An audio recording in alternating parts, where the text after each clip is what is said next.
island are black. Navy blue check. Jagama. Jagama. Jagama. Jagama. Jagama. Just Igbo. Just Igbo. Igbo.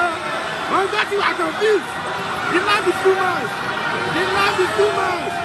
The love is too much. The love is too much. The love is too much. Jagama. Jagama. Jagama, let's go. Island are black. Navy blue check.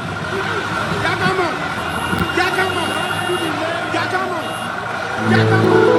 Ọmọ Ìbàràpá lápapọ̀ ẹ̀yà dúpẹ́ lọ́wọ́ ẹ̀kí ọmọ Yorùbá lápapọ̀ ilé tó kọ́ ẹ̀mí àbọ̀ ẹ̀bá nǹkan mọ Adéyẹmọ. Sunday Adéyẹmọ Ìgbòho orúkọ ńlá tí ń jámọ̀ láyà kí ara orúkọ tó ń dẹ́rù olórúkọ gan. Ọmọ Yorùbá ẹ má sọ torí pé wúrà akọ̀lẹ̀ ọdún gbòdò láyé títa ríro lẹ̀dá padà wúrà tó máa dán alànà kọjá dandan o. Ọ̀wọ́n ẹni ní má bẹ̀rẹ̀ wọ̀nà ẹ̀dá kan lè ṣe wá lọ́nà mọ́ ẹjẹ́ àti mọ̀ṣọ́ kan ká lè dé ire. Ẹ̀jẹ̀ àjọ gbárùkù ti Sunday Ìgbòho ṣá ọmọ Ìgbòho mọ̀rẹ́ nílùú alágbàdo òde ọmọ atakẹ̀tẹ̀ wọnú omi ọmọ tètèrè wọlé sọ̀yà ìsọ̀yà òrẹ́rẹ́ bàbá yìí láàrin ìdí omi kò sí náà kán sí ní lẹ́nu ọmọ òkúta mẹ́ta òkè Ìgbòho ìkan ṣe yí dábàdàbọ̀ ìkan ní mọ́ rọra ìkan tó kù nígbà tí wọ́n mọ̀ Ìgbòho mọ̀rẹ́ kí ló dé Ìgbòho mọ̀rẹ́ sí ọmọ òkòkò sánrán ìgbàgede Ìgbòho sùn wọn lálàyé bẹ́ẹ̀ wọ́n ní kó ní bẹ̀rẹ̀ ó máa kó bẹ̀rẹ̀ lọ ẹ̀sìn òní bímọ méjì ní Ìgbòho mọ̀rẹ́ bẹ́sìn gbà bímọ méjì ní Ìgbòho á fi kan pọpọ sí amúkan yòókù bọ̀ sọ̀yà àtúmúyà rẹ̀ tí ò lọ́rọ̀ gbọ́ á fi ṣẹ̀rù wáyé wàrà mùdé ọmọ onílé ọ̀la àwọn àjòjì tó ń ṣe ṣèṣe tọ́láwọn oníbomi kó sínú wọn láwọn oníbomi sọ̀yà wẹ̀sẹ̀ ìgbà lójú bomi rí kọ́ gbogbo wọn náà sáré bomi kó sínú wọ́n sì bomi sọ̀yà wẹ̀sẹ̀ ọmọ abẹ́rẹ́ mẹ́ta òbí ayé ọ̀kan ṣẹ́ ọ̀kan tẹ̀ ọ̀kan tó kù ní gbogbo ayé tí ó ránṣọ́ kiri gbogbo ọmọ Yorùbá Sunday Ìgbòho onílé rẹ̀ láéláé torí àbálá sọ́ni kan dá òkúta òṣèlú fún wọn o ìmọ̀ràn lásán ni ti balùwẹ̀ ó pọ̀ sí gbogbo dòdò láyé níbí ó kún díẹ̀ ìtọ́ domi láéláé ìtọ́ nílé domi Sunday Ìgbòho arógun má ti ìdí tó jà fẹ́tọ̀ Yorùbá ní ilé tó tó. Impediment to Yoruba development is the impediment to Yoruba development. Without Nigeria, we won't be where we are. 1962, we were far ahead of South Korea and North Korea. We were far ahead of China even. We had television before France. We had radio before South Africa. Now look at where we are today. I think it's a shame that even any Yoruba man can be talking about restructuring at this point in time. What are we restructuring? This country that is already shot to pieces? I don't think that's what we want. But they are always talking about giving Nigeria a chance. The process of Yoruba with Nigeria has come to an end.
No going back.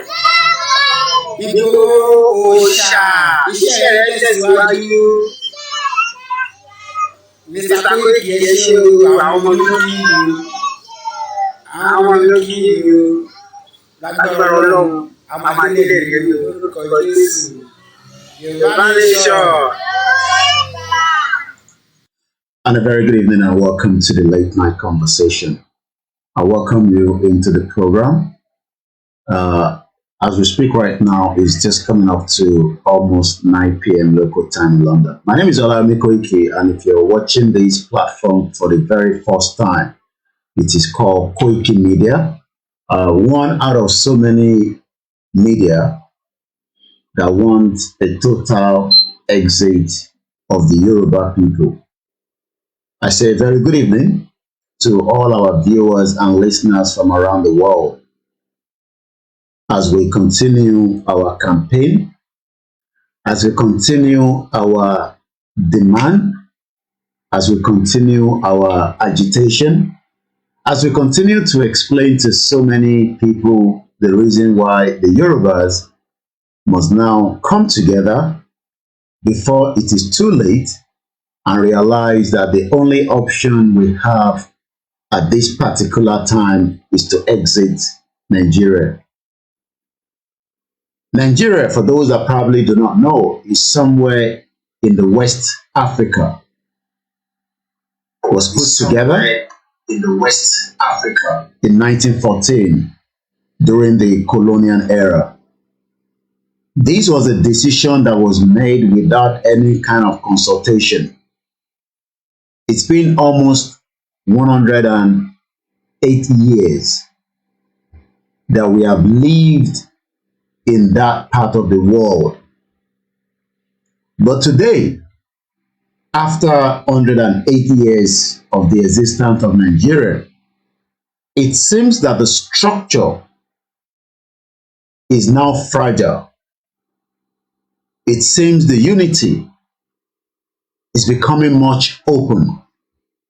I welcome those of you that have joined us on all the platforms, especially those that probably for the last 1 week have not been able to watch us on Koiki Media. It has nothing to do with us. This was YouTube deciding to remove one of our videos that led to 7 days suspension. It is not the end of the world. The only thing is, probably maybe few people will probably have missed a couple of the broadcasts that we did in the last 7 days. But I can assure you, as Buhari will say, assure you, that the Yoruba nation self-determination has not stopped. It has been a continuity because we believe in it. Not literally means that everyone believes in it, and there's no problem. I mean, my belief might be different from yours, but one thing that we can say, in the last 108 years that we have lived together as Nigerians, it has now become glaring that we can never be one. As much as we might all live in denial that Nigeria is a great country, it is for those that still believe in that contraction. But one thing I can say is the unity that brought us together is now fading away quickly. And for those of us that have been saying that this unity is no longer workable, some say it is still workable if we have the right leaders, and that's probably their own views. I don't agree to that view. The Yoruba people that have lived together are good people. Whether it is the Yoruba in Ekiti, whether it is the Yoruba in Kwara State, in Lagos, It does not matter wherever we are around the world. I have so many examples that we can give among ourselves. Let's talk about Alaja Musurat Irulobade. With just one phone call, she was able to help another Yoruba family to settle down in Manchester. She did not get paid for that. Probably maybe she never even get a thank you from those she helped. But that is who we are. We help. Because it's part of who we are as our culture. At exactly 8:44 p.m., it's Monday, February 27th. This is a live transmission.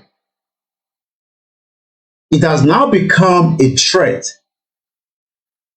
that should we remain in Nigeria, in the long run, we would have problems among the other 369 ethnic groups.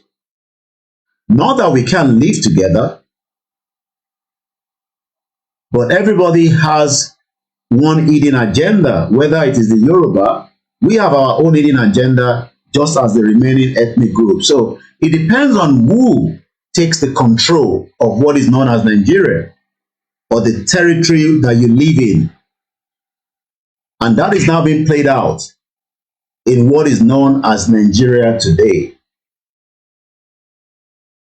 We say a big thank you to those that started the movement some 30, 20, 10 years ago. But one thing we can say is the beauty of the new kind of technology that we have means that some of us can now sit anywhere depending on the device and the software and the communication gadget that you have, even as simple as your mobile phone. You can then spread the message around the globe. Good to technology. It is not that we started the Yoruba nation struggle. It has always been part of us that we want a society that works. We want to make sure that our people, whether living in Ondo State or the one living in Ogun State, can have the same kind of life that our forefathers wanted. But because of our intelligence that is now failing us, even as we continue to monitor the current situation of things, it has now been something that anyone will look and ask question that, can we really say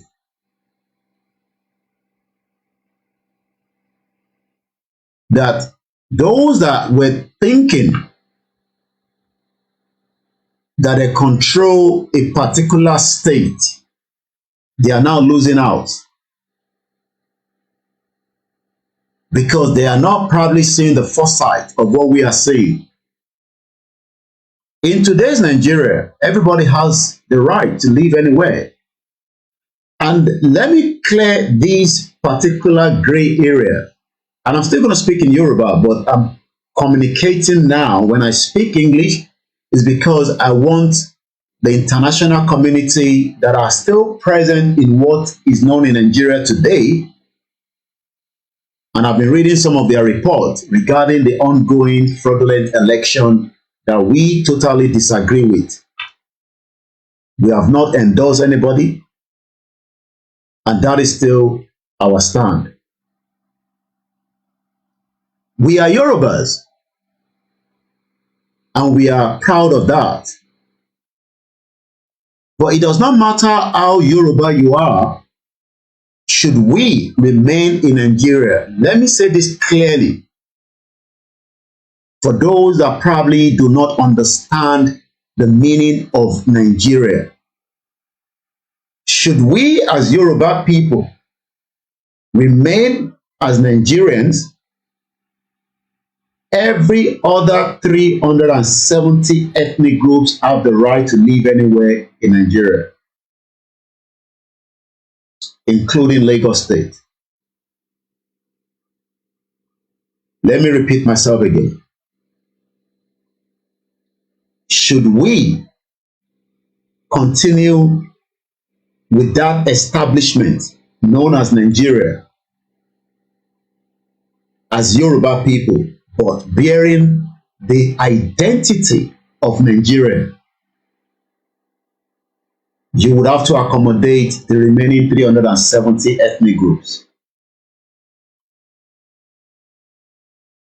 So for those of you that are crying and are concerned that in Apapa, it seems that the Igbo people wants to take over Apapa, it's because we are still in Nigeria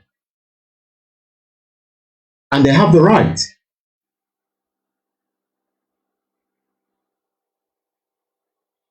Even if in the next 24 years, 8 years, should an Igbo man want to contest in Lagos, as long as he has the political party to stand with, and Nigerians support that political party, an Igbo man can become a governor of Lagos State. Because he's running under Nigeria. And I don't think some of you understand that it's not just the Igbo, even a Fulani man in the near future will contest under any political party in Southwest, probably maybe not just Lagos State, for argument's sake. And there will be probability that they will win that particular state and become your representative. And there's nothing you can do to that. You might destroy some of their properties, their businesses, but when they become your representative, they will come back and deal with every one of you within that community. And this is something that the Yoruba people needs to understand. And should we not do anything to that, that means another 60 years as Nigerians, our land will no longer be what it is anymore. I repeat myself again. There's a lot of Yoruba people. I understand. You're hungry that the dynamic and the geographical location of Southwest is changing.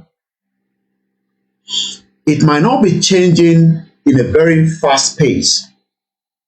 It's probably changing gradually. Before an Hausa man will become a governor in any Southwest, it will probably take another 3 decades. Quote and unquote. Another 30 years from today, we would have an Hausa man becoming our governor in the Southwest. As long as there's a political party that believes in him as an Hausa man, but not as an Hausa man, but as a Nigerian. What a lot of you don't understand is all these individuals, whether they are Igbo or Yoruba, contesting under this new political party, which is the Labour Party. And a lot of you are angry with that. I'm not sure why you're angry with that. Why are you upset? Is Labour Party an illegal party in Nigeria? Labour Party is registered political party just as Omoyele Sowore, but a lot of you refuse to vote for Omoyele Sowore as a Yoruba man that probably have more Yoruba people contesting under his political party.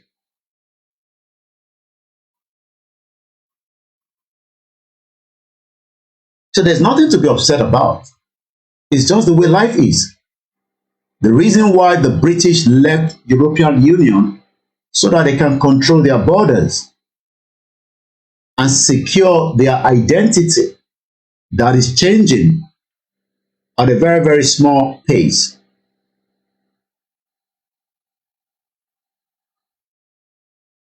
So what we are saying now is those that believe they can calculate things very well. It does not matter should we have the dynamic changing in the Southwest, even though they don't want such. But they are thinking to become the president of the Federal Republic of Nigeria. So why are you crying? You can't have it all. You want Tinubu to become your president, but you don't want the Igbo people to contest in Lagos under a political party known as Labour Party. How is that going to work in reality? And I know a lot of you in different WhatsApp groups that are mourning. Àwọn Igbo tí ń balẹ̀. You need to understand that that is just the beginning of a new change that you will witness should we remain in Nigeria. Let me explain to you what is about to happen now.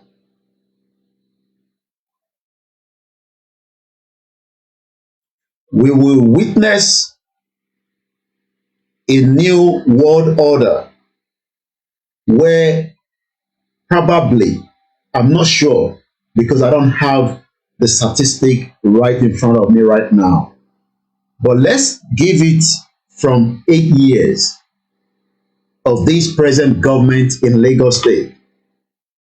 I'll probably believe that every single one of the House of Representatives are APC. Is that good for a good governance? I don't think so.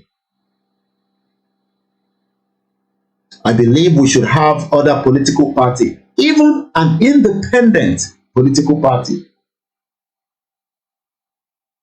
It is allowed here in UK. I could contest as an independent candidate. I don't have to be under Labour Party or Conservative. And that is what makes a society works. But what you have in the last 8 years of the present government in Lagos State is about to change, and you must be prepared for such. So this mimicking that is going on among the Yorubas, it is not just the Igbo that voted for the Labour Party. We have Yorubas that also voted for the Labour Party because of the stupidity of those that call themselves the elders of Yorubas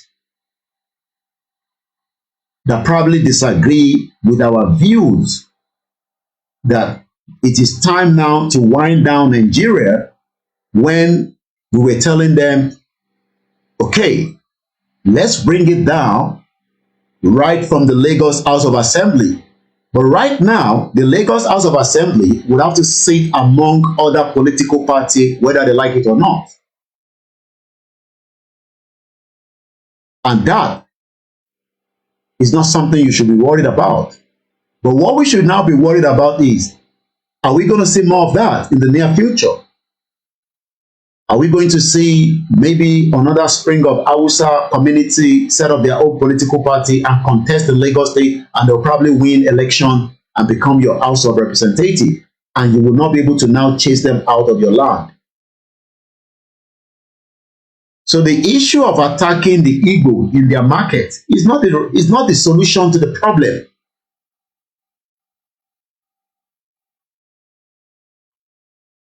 That is not going to solve the problem. Because the problem is now bigger, and it's going to become much bigger. fún gbogbo ẹ̀yin tí ẹ gbọ́ gbogbo Gẹ̀ẹ́sì tí mò ń sọ láti almost 20 minutes kí n dá padà wá sí level èmi àti yín. Kí lẹ̀ ń bínú sí pé àwọn ọmọ Ìgbò ń gba input ẹ̀ báyìí? Kí lẹ̀ ń bínú sí pé Labour Party wọlé ní Lagos State? Ẹ láìkẹ̀ bẹ́ẹ̀. Kí ló dé tẹ̀ ṣe láìkẹ̀? Kí ló ń bí yín nínú tí ẹ ṣe láìkẹ̀? Ṣé wọ́n kì í ṣọmọ Nàìjíríà ni? Ṣé òfin kan sọ pé Labour Party is an illegal political party ní Nàìjíríà? Ṣé constitution tí wọ́n ń lò lọ́wọ́lọ́wọ́ ní Nàìjíríà ó sọ pé àwọn tí wọ́n contest yẹn wọ́n were entitled láti contest? So kí ló wá ń bí nínú pé wọ́n náà fẹ́ gbà pápá? Alimosho is the biggest local government, is no longer in control of APC. That's what is called a good system, if that's what you think. So kí lẹ̀ ń bínú sí? Bí wọ́n gba Ìkẹjà mọ́ yín lọ́wọ́. Ǹjẹ́ ẹ̀ ń ro ọjọ́ ọ̀la pé tó bá máa di another election in the next 4 years, àwọn Hausa community náà máa set up political party wọn and they will win hands down? Kò lè sí nǹkan tẹ́ máa ṣe sí. Ẹ lè lé anybody kúrò nínú country yìí yẹn because they are also the citizen of the Federal Republic of Nigeria. Kò sí nǹkan tẹ́ lè ṣe sí, inú lè máa bí yín. Kò sí nǹkan kan tẹ́ lè ṣe sí. Ẹ̀tọ́ wọn ni wọ́n ń ṣe. Wọ́n commit crime. Kò dẹ̀ ń ṣe àwọn Ìgbò nìkan ló dìbò fún Labour Party, but ká tẹ̀ sọ pé àwọn ni majority. It's because that's what they want. Because a wà nínú society, a wà nínú country tí gbogbo apẹ̀rẹ̀ wa ní wọ́n Nàìjíríà. So kí lẹ̀ ń bínú sí? Nígbà tá à ń pariwo Yorùbá nation, ẹni kí n gbẹ́nu dákẹ́, kí lẹ̀ wá ń bínú sí pé Labour Party wọlé? Kí lẹ̀ ń bínú sí? Why are you angry? Kí ló ń fa ìbínú? Rírú ẹ̀rí, wọ́n máa fi ń dẹ́rù bọ́ lọ́rọ̀ ni. Kékeré lẹ ṣì rí yẹn, èyí tó sì máa jù yẹn lọ ó sì ń bọ̀ tí a bá kúrò nínú Nàìjíríà. Ẹ ti use mọ́ one political party kó win gbogbo house. Okay. Ìyẹn ti change báyìí o. So kólúkálukú ṣe kí ni? Ẹ láti accept it there, and they are going to build on that foundation.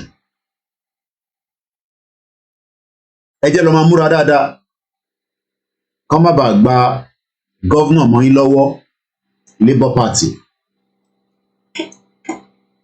Nígbà tí ẹ̀ ń ṣe jàǹbá, tí gbogbo wa ń sọ fún yín pé jàǹbá ń lọ báyìí, ẹ dákẹ́. Ẹ wá mọ̀ pé payback ń bọ̀. Ẹ rò pé àwọn ọmọ yẹn stupid. Àwọn ọmọ tó vote tẹ́lẹ̀ wọ́n ya jáde, wọ́n vote yín out. Kò ń ṣe pé ó dùn mọ́ wọn nù. Ìtàn pè ní pé tíyàn bá push èèyàn débì kan, reaction tẹ́ máa rí nìyẹn.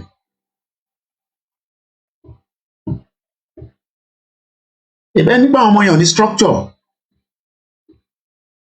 Wọ́n ti fẹ́ lé gbogbo àwọn èèyàn káàkiri gbogbo state, kò ń ṣe Lagos State.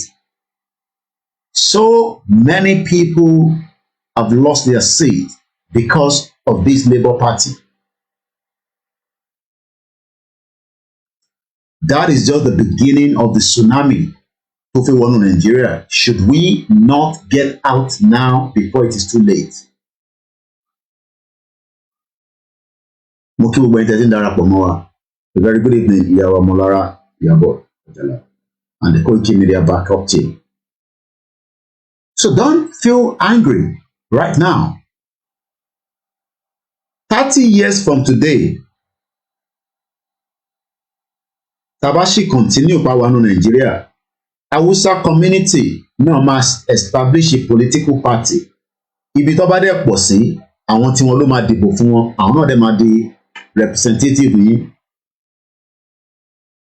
ẹ̀ẹ́dẹ̀ nílé ṣe kankan fún wọn mọ́. So ibo lọ́gbọ́n Yorùbá wá wà báyìí nísìn. Oh, okay, ó sì wà ní federal níbi tí Tinubu ti máa jẹ president. Okay, very good.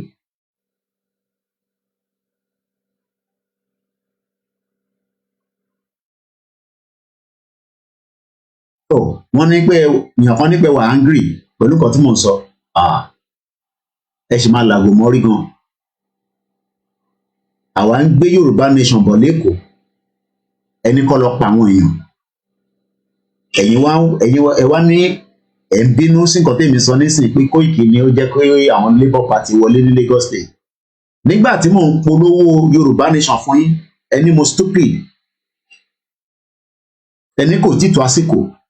So ẹ̀yin àti ìjọba Labour Party lẹ́jọ́ máa ṣe nínú ọdún yìí, bẹ́fẹ́ bẹ́kọ̀, bẹ́kọ̀ kò síbi tẹ́. Okay, from what I'm told, I think they have 5 House of Reps already.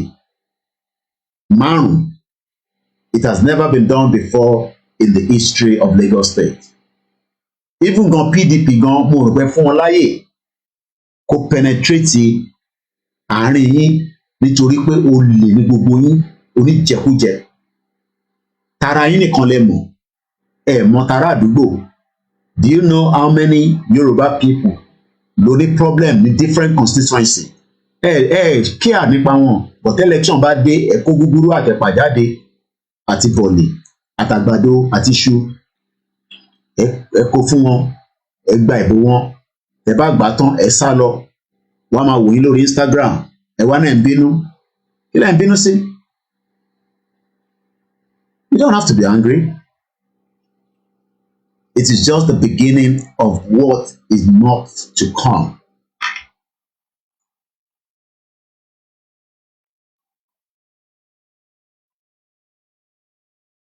A gbé Yorùbá campaign wá sí Lagos. Sanwó-Olú ní kó pa wá.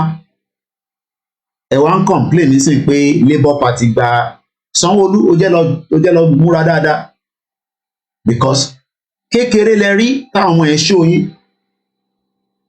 You might lose your seat as a sitting governor. And the battle is not even yet over. I told you, from the 25th up to the next 6 months, expect a lot to happen in that contraction. You're welcome to the program. It's a live transmission. So why is everybody angry? Why are you angry? We brought something into Lagos State to tap in way. You throw it out. So ilé tó wà lọ́wọ́ yín nísìn, ẹ máa manage until tá máa fi kúrò nínú Nàìjíríà at appropriate time. But for now, you will get used to the Igbo people or some of the Yorubas that contested under the Labour Party. You will now get used to them in the house. So gbogbo deals tẹ́ ń ṣe for 8 years, tẹ́ ń bò mọ́lẹ̀, àṣírí yẹn máa bẹ̀rẹ̀ sí tú nísìn. Gbogbo budget ẹ pad, gbogbo owó tó yẹ kó lọ sínú community kankan, ẹjọ́ máa ṣe budget ni. Tí mo tó ń bọ̀, mo tán pè ní government. Government tó ń ṣe tẹ́lẹ̀ kọ́ ló fi ṣe mọ́ nísìn, because it's going to be a complete different thing entirely.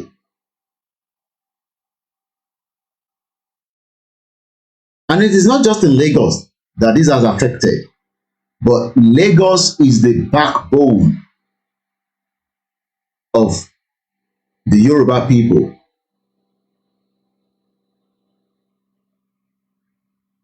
And it is not just the Igbo people that are interested in Lagos, because I have not seen the Igbo people with probably all their wealth put together have a structure like what Dangote put in Lagos State. That project, Dangote is worth $90 billion.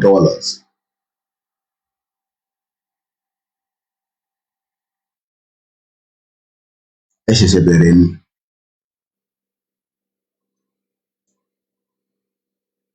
The project that Dangote have is just the beginning of the game changer in the Southwest. Ìwọ̀n wáṣẹ́ níbẹ̀, Dangote ń wo bó ṣe máa rányàn tó máa di governor in another 30 years. Whether he's alive or he's not alive. These are the plans that they put ahead. So tẹ́ṣẹ́ ń bínú sáwọn Igbo, wọ́n pẹ̀ ń bínú sí Dangote náà for having that structure. Tọmọ Yorùbá ò ronú sí pé ó yẹ kóun náà nírú structure yẹn. Dangote refinery is valued at $90 billion. It's a massive project. Probably good for the Southwest, but it doesn't belong to us. Nítorí pé àwa ọ̀gbọ́n, we sold all the land to Dangote to build such magnitude project. Láwọn ọmọ Yorùbá tó ní owó tó lè kóra wọn jọ tó dẹ̀ mọ̀ pé refinery ò ṣiṣẹ́ is because we were not thinking. The North were thinking ahead of us. They are 20, 30, 40 steps ahead of us. And it is just the beginning.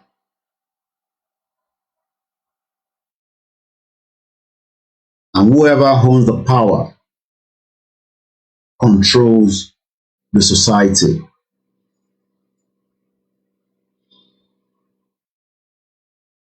It is not yet over. It is all still hanging.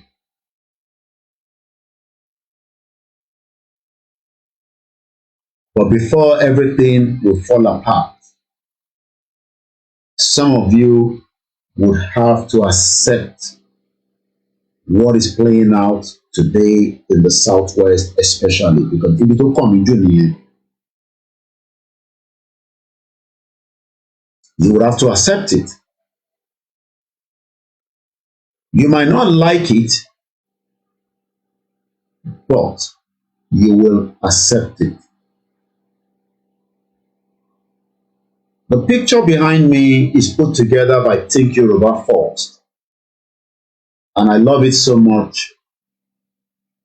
And if you read what is behind me, land, Ile, is the major aspect of the identity of the people. Alimosho is no longer in the hands. Well, I don't know whether is an Igbo candidate that won that particular seat. I don't have the name, or a Yoruba man. But Alimosho is the biggest local government in Lagos State. And APC have lost that position. So ẹ̀yin agbèrò tí wọ́n pè ní agbèrò tí ẹ wà l'Alimosho, there will be a new order from the house tó máa gba law tó máa dictate tó ń fẹ́ ládùúgbò ẹ̀. Jẹ́ n ṣàlàyé fún ẹ. Ṣó mọ̀ pé tẹ́lẹ̀ APC ló ń control Alimosho, so gbogbo jàgídígbọ̀n tẹ máa ń ṣe nínú car park, nínú motor park, gbogbo àwọn nonsense tẹ máa ń ṣe yẹn, this new Labour Party will probably not tolerate that nonsense. But bó ṣe máa deal pẹ̀lú yín kò ń ṣe pé ó máa kó agbèrò míì náà wá láti wá bá yín jà, no. They will deal with you inside the house tó ti máa gba tó ti máa pass a bill. And the bill could be as an example that in my constituency in Alimosho, Labour candidate also, I mean Labour candidate representative in the House of Rep Adide, I now realize pé agbèrò ti pọ̀jù ní Alimosho. Wọ́n dẹ̀ ń disturb the peace of the people, because àwọn tó vote fún wọn náà wọ́n máa fún wọn ní, because they have a manifesto ó ti sàn kó tó máa ṣe fún wọn tí kò line pẹ̀lú APC mọ́, because tẹ́lẹ̀ ó mọ̀ pé everything was lining. So structure tí APC ń rò pé òun build tó ń build agbèrò tó ń fi agbèrò oppress àwọn èèyàn, they've been able to break into that structure. And moment tí èèyàn bá ti penetrate the structure kan ó destabilize it, just as that woman came and penetrated into our structure and destabilized that structure. And that's why we are still piecing everything together, because the whole movement was almost derailed with that woman tó dé tó dá gbogbo ẹ̀rú tó lóun rí áńgẹ́lì òun àtọ́lọ́run làwọn jọ communicate. That is what is now happening in Lagos State. So let me use Alimosho as a case study. Nígbà tí gbogbo wọn bá resume padà sọ́fíìsì after the whole, because ẹ bá lọ sí court pé ẹ accept the result yẹn, ìyẹn máa pẹ́. So candidate yẹn ó sì máa àfi kẹyà rán àrá sí. Mo dẹ̀ mọ̀ báwọn náà máa dira, because that's what you all do. You do bad. You try to eliminate everybody because you believe election is do or die.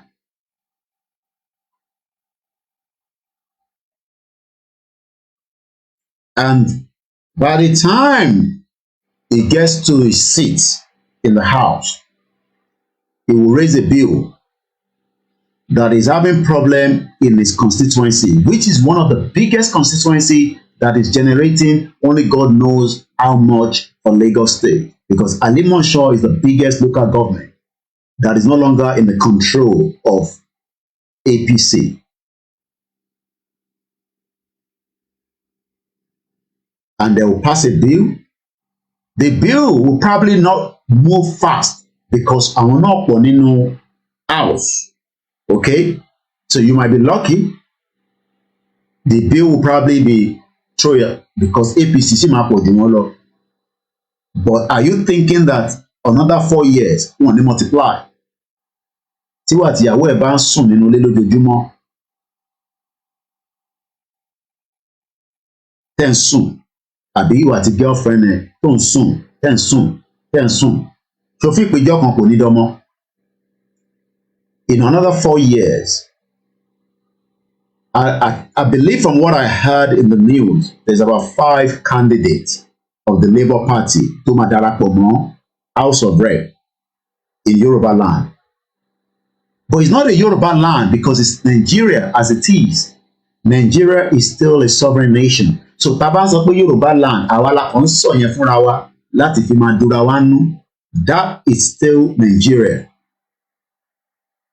We know it's Yoruba land, but in reality, under international law, that is Nigeria. But they can now say southwest part of Nigeria. So ibi tí wọ́n ń pè nílẹ̀ Yorùbá yẹn tó bá máa fi di the next election after these 4 years, expect more probably Labour Party. Hausa náà sọ pé tí Labour bá lè ṣe ẹ jẹ́ ká mú candidate kan ká sọmù party ká tẹ polówó sí gbogbo ibi táwọn Hausa wà ní my 12 ní this ní that, and then you might even have Hausa probably 3, Labour máa lọ sókè, they'll probably become 10. Then ṣẹ̀ríwọ̀ tó jẹ́ ọmọ Yorùbá tó wà lọ́dà APC tó sọ pé Yorùbá party ni, it becomes diminished. I'm a drop there. And within the next 30 years, everything will now fade off. You'll probably not even see APC anymore controlling Lagos State. Let me say this. If Nigeria was a country,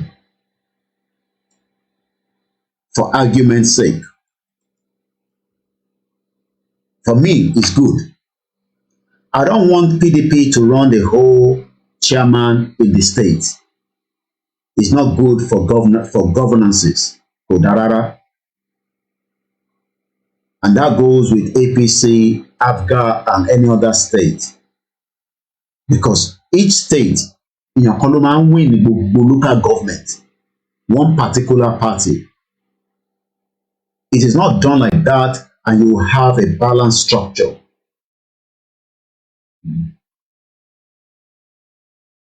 But because Nigeria is what it is,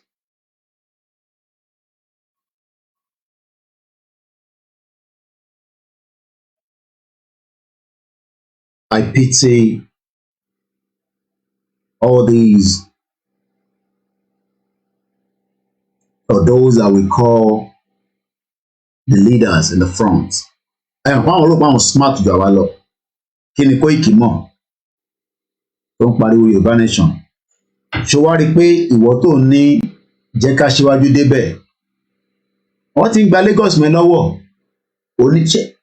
Do you think that Tinubu, should he become the president, will remove the House of Rep under the Nigerian Constitution? Níbo ló ti fẹ́ lágbára yẹn? Tó máa remove ẹni tó jẹ́ member Labour Party pé torí wọn láìkẹ̀ lẹ́kọ̀ọ́.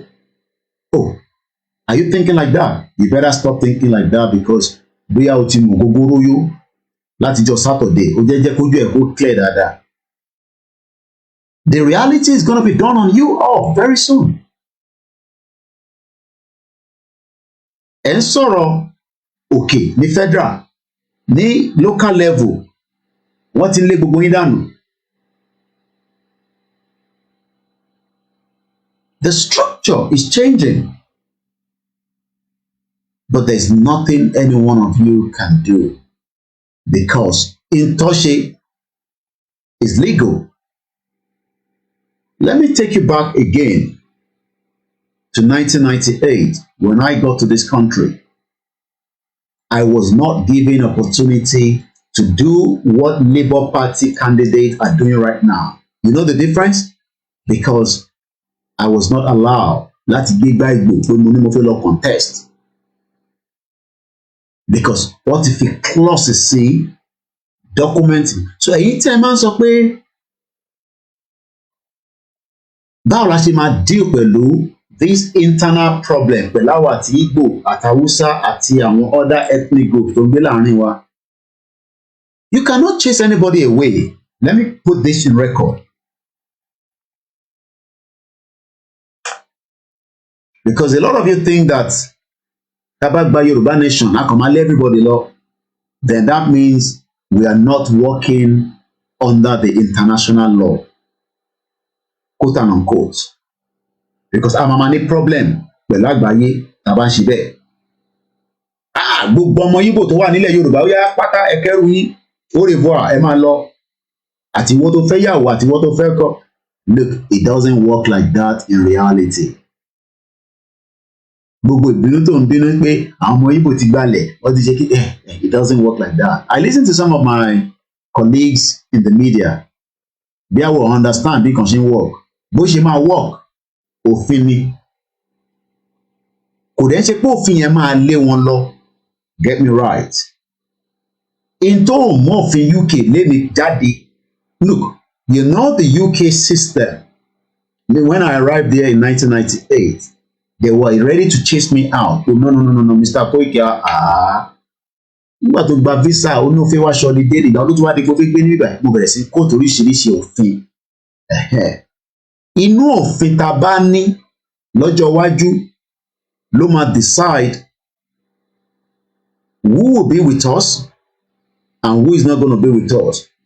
But for argument's sake, those that are living presently in what is known as Southwest, from any part of Valley, think of Southwest, whether they are living on those State, Ekiti State, Kogi State, and they live there, it does not matter whether they have, let me put it this way, sharing to marry Yoruba, they are automatically become a Yoruba citizen. Bó ṣe ń work in immigration law ni. So gbogbo ìtẹ́ ń larí mọ́lẹ̀ tẹ́ ń bínú sí gbogbo àwọn ọmọ Yíbò yẹn ẹ kàn bínú ẹ kàn waste time yín ni Koiki ó dà ń pé àwọn Yíbò yẹn ò nífẹ̀ẹ́ wọn púpọ̀ náà reality lèmi ń deal pẹ̀lú èmi ò deal pẹ̀lú sentiment but bá ṣe máa deal pẹ̀lú the whole structure in a proper society, after we have lived this contraction, is that we will work an immigration law. Kí ló rò pé nígbà tí wọ́n fi wá sí UK, kí ló sọ fún ọ pé ó fi wá ṣe? Ó fi wá kàwé, ó fi wá ṣe masters. Okay.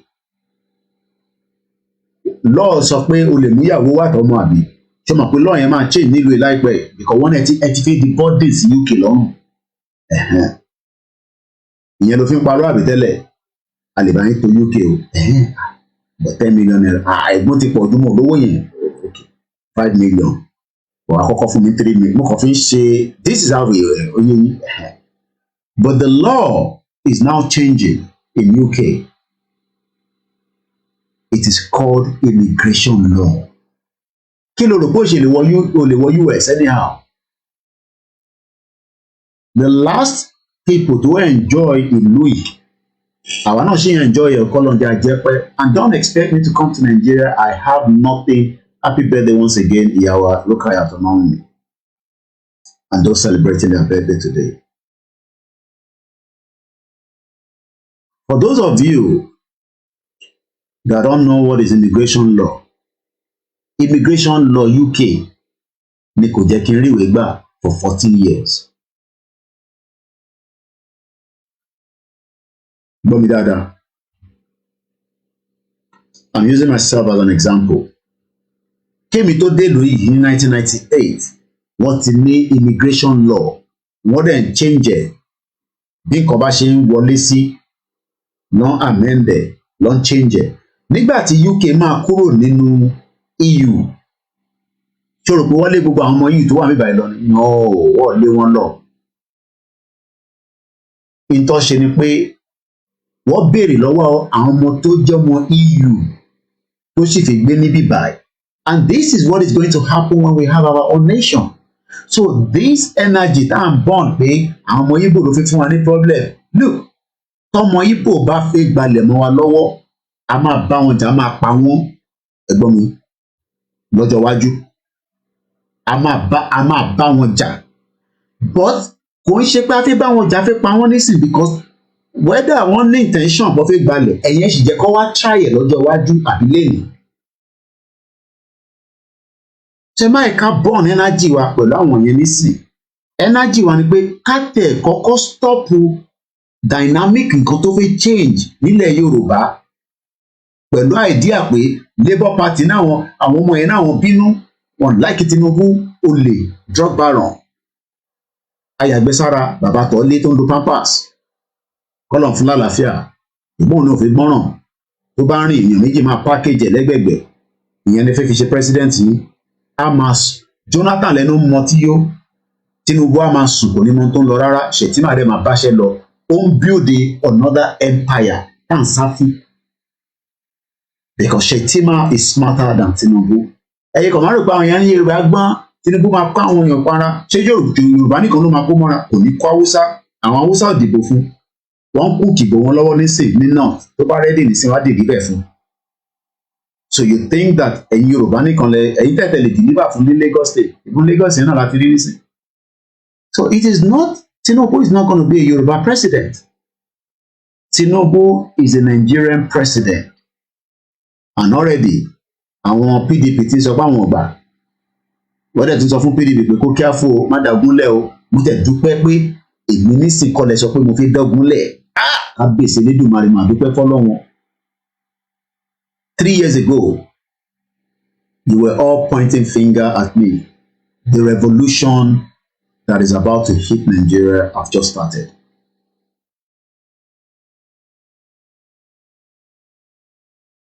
Let me go back and ask you again. Immigration law ló máa deal pẹ̀lú gbogbo àwọn grey area. A máa ní àwọn tó dín wọ́n pé okay, o ti fẹ́ ọmọ Yorùbá, ìyẹn wá ní kíni? O bá fẹ́ ọmọ Yorùbá ńkọ́? Wà kọ́kọ́ lọ queue dáadáa. A máa renew ẹ̀ every 2.5 years. Àfún ẹ níwèé wàá máa ṣiṣẹ́, but ò ní gba benefit o. I am not entitled to benefit in this country. I've lived here for 24 years. Gbọ́ mi dáadáa. 24 years. Wọ́n ní mo wà entitled láti gba owó bàbá. tó bá mọ tán pè bẹ́ẹ̀ àwọn ọmọ ta bí ní right because inú bíbá la bí wọn sí inú system òfin dẹ̀ ló fún àwọn ọmọ yẹn ní right yẹn láti gba benefit and for the fact that they have a legal document because kò ń ṣe gbogbo ọmọ tó bí sí ìlú yìí ló ń gba benefit o gbọ́ mi dáadáa ọkàn rẹ àwọn máa ń tiẹ̀ tó ń yọ̀kẹ́ tó ń yọ mílíkì ló ń jẹ́ kó máa yẹ̀kẹ́ ìmí ò lè travel tó bá ń tó àwọn ọmọ yẹn lọ sí excursion because wọn ò níwèé àǹtí ò ní sọ fún ẹni immigration law ló ń jẹ́ bẹ́ẹ̀ àǹtí ẹ̀ wá ń sọ fún ẹ pé kí wọ́n máa bá àwọn ọmọ Ìgbò jà sọ fún àǹtí ẹ̀ pé orí ò pé kò mọ tó ń sọ. I know a lot of you don't understand all this. Ẹ kàn ń gbọ́ Yorùbá nation bó ṣe ń break it down how things work in reality. It's called immigration law. Torí ẹ̀gbọ́n ẹ̀ tó bímọ sí UK tí kò wálé láti 20 years tó béèrè lọ́wọ́ ẹ̀ pé ẹ̀gbọ́n ṣe níwèé ṣá kò dẹ̀ lọ sọ́nà that country ó dẹ̀ jókòó sínú ìlú kò níwèé ni o. So immigration law will deal with everything surrounding us. Òun ló máa protect wa from being from being overrun.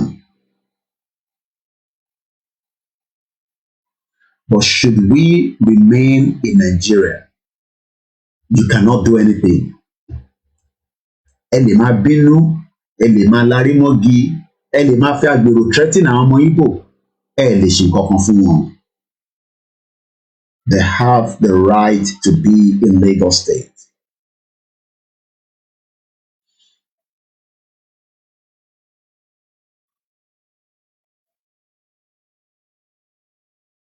Ṣẹ́rí gbogbo ẹ̀yin tẹ́ ń fi sentiment Ìgbò ń kọ́ sí havoc wọ́n ń kọ́ sí kínní. As long as we remain Nigerians, you cannot do anything to anybody.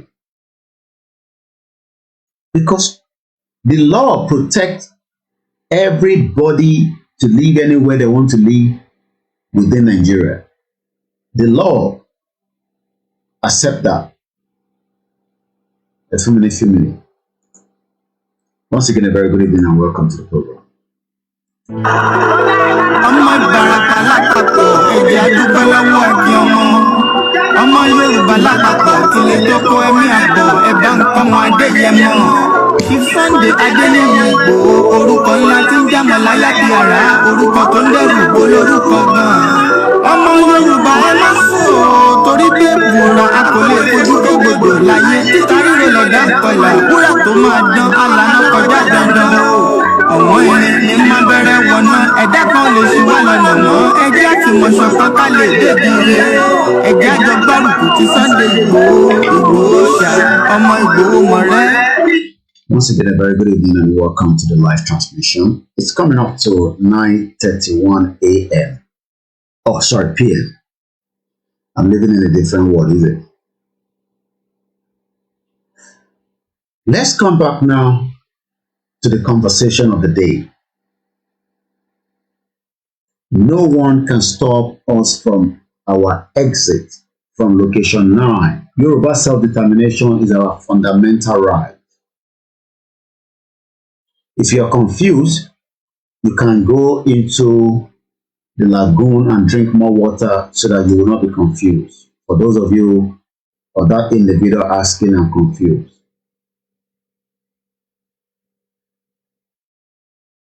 Let's come back. Ẹ jẹ́ ká padà wá sílé. Kí ló dé tí Yorùbá nation ṣe jẹ́ fundamental human right wa? Kí ni reason tí a ṣe sọ pé ẹ jẹ́ ká lọ contest? There's this narrative tẹ́gbọ́n kan máa ń send sí mi and I don't even bother reading the message anymore. Àkóìkí àbá ní kí Ìgbòho kó ká ní political party. Tá bá ti ní political party yẹn pẹ̀lú èrò tá níyẹn and we can then contest, which is exactly what is being played out right now by the Labour Party. But what the Labour Party actually need is not this state. What they need is the top. So reaction àwọn tí wọ́n bínú sí APC àti PDP ló ń trigger tsunami tó ń lọ lọ́wọ́lọ́wọ́ ní Nàìjíríà nìsín, because it's a tsunami, but that tsunami is not going to give them the final thought, and that's where there will be break point. We understand, they were angry, especially with the Lekki toll gate. I mean, Talo ni bínú. So this tsunami that is playing out, and they're excited, ibi tó ṣì máa dé mọ́ nìyẹn for now. Peter Obi is not going to be the president. You know why? Because APC does not want you to see the raw book in Aso Rock.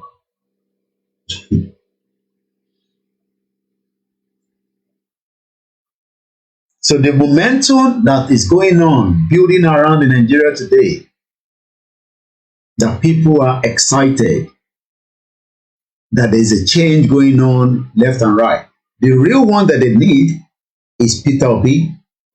So all these ones happening in Lagos is just to teach Lagos State that you're stupid man, Tinubu, stupid man, Mumu man, Atole, Mumu man, with all your money, with all your agbero. Imagine they still beat you hands down in Lagos State.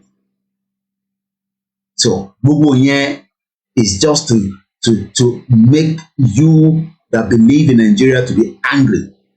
I am not angry. Why should I be angry that Labour Party is winning in Lagos State? Wetin concern me be that. When I was trying to bring a rally into Lagos State, we were killed. They took out guns and shot at our people. So what's my business if Lagos? If even if they like, make them chase Sanwo-Olu out on March 11 and bring in a Lagos governor under Labour Party. I don't give a toss. Maybe they'll probably give us more room for more protests after that. Because you do not want the reality. For Tito, irọ́ òun lẹ fẹ́. Irọ́ yẹn dẹ̀ ló ń play out nísìnyí. So gbogbo energy tí ó ń play out presently right now. Good evening to everyone that is joining the broadcast, and we welcome you all. All this energy that is pushing bust up and on in state.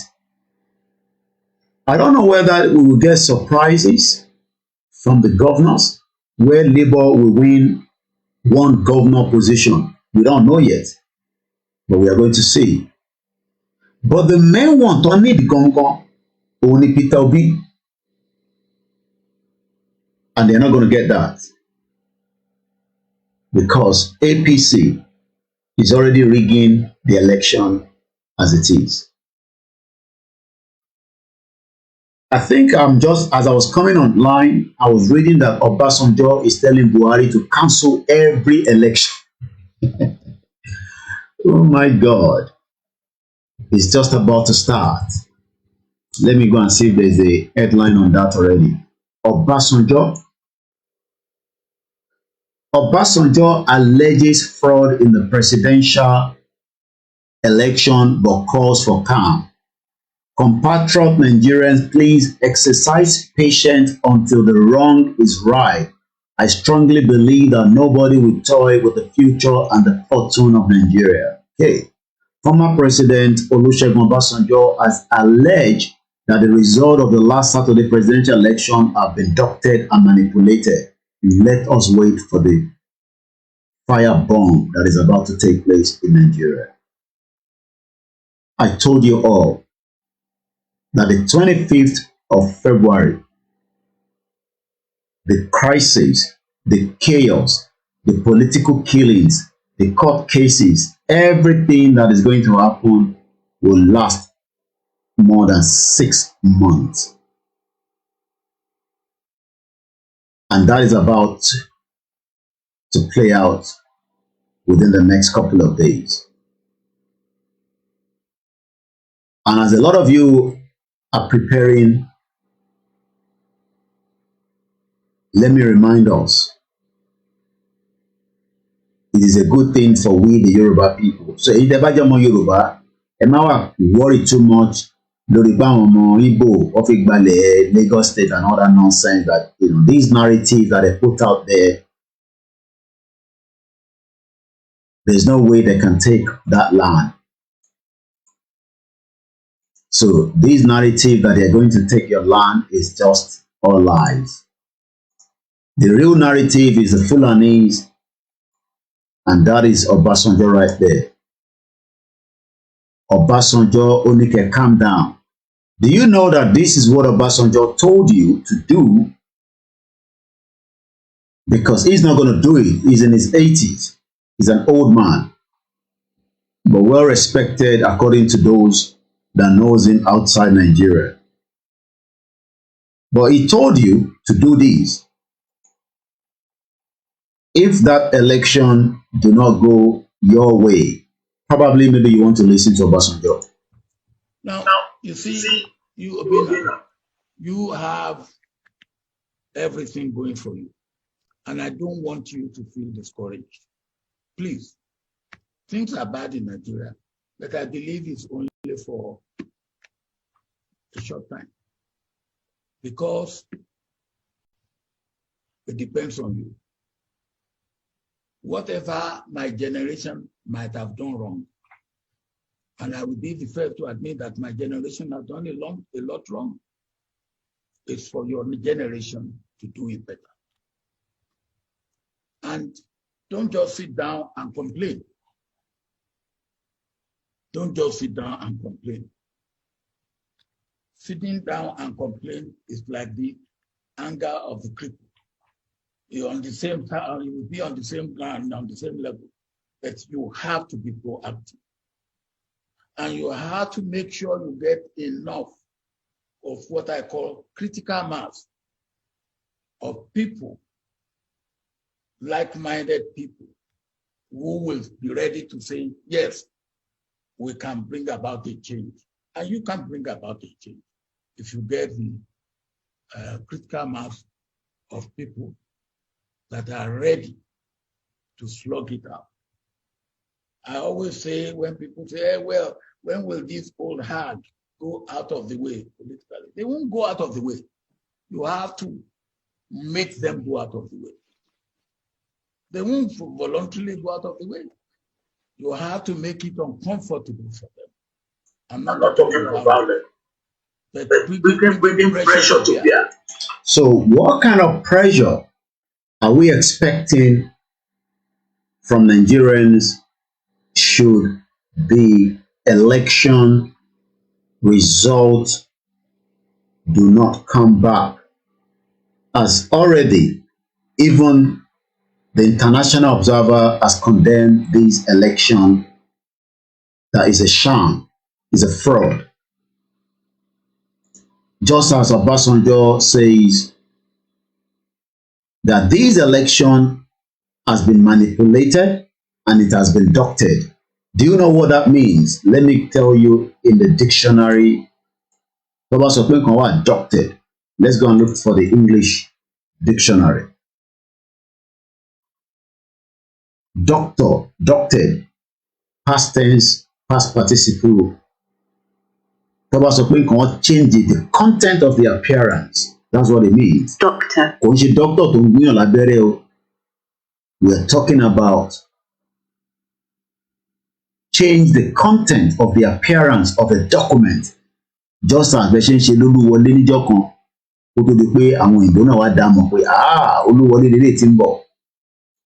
That is exactly. Tó bá sọ pé nǹkan manipulated. Let's go and look for the English dictionary of manipulated. Manipulate. Manipulate. Manipulate. Manipulate. One more time. Manipulate.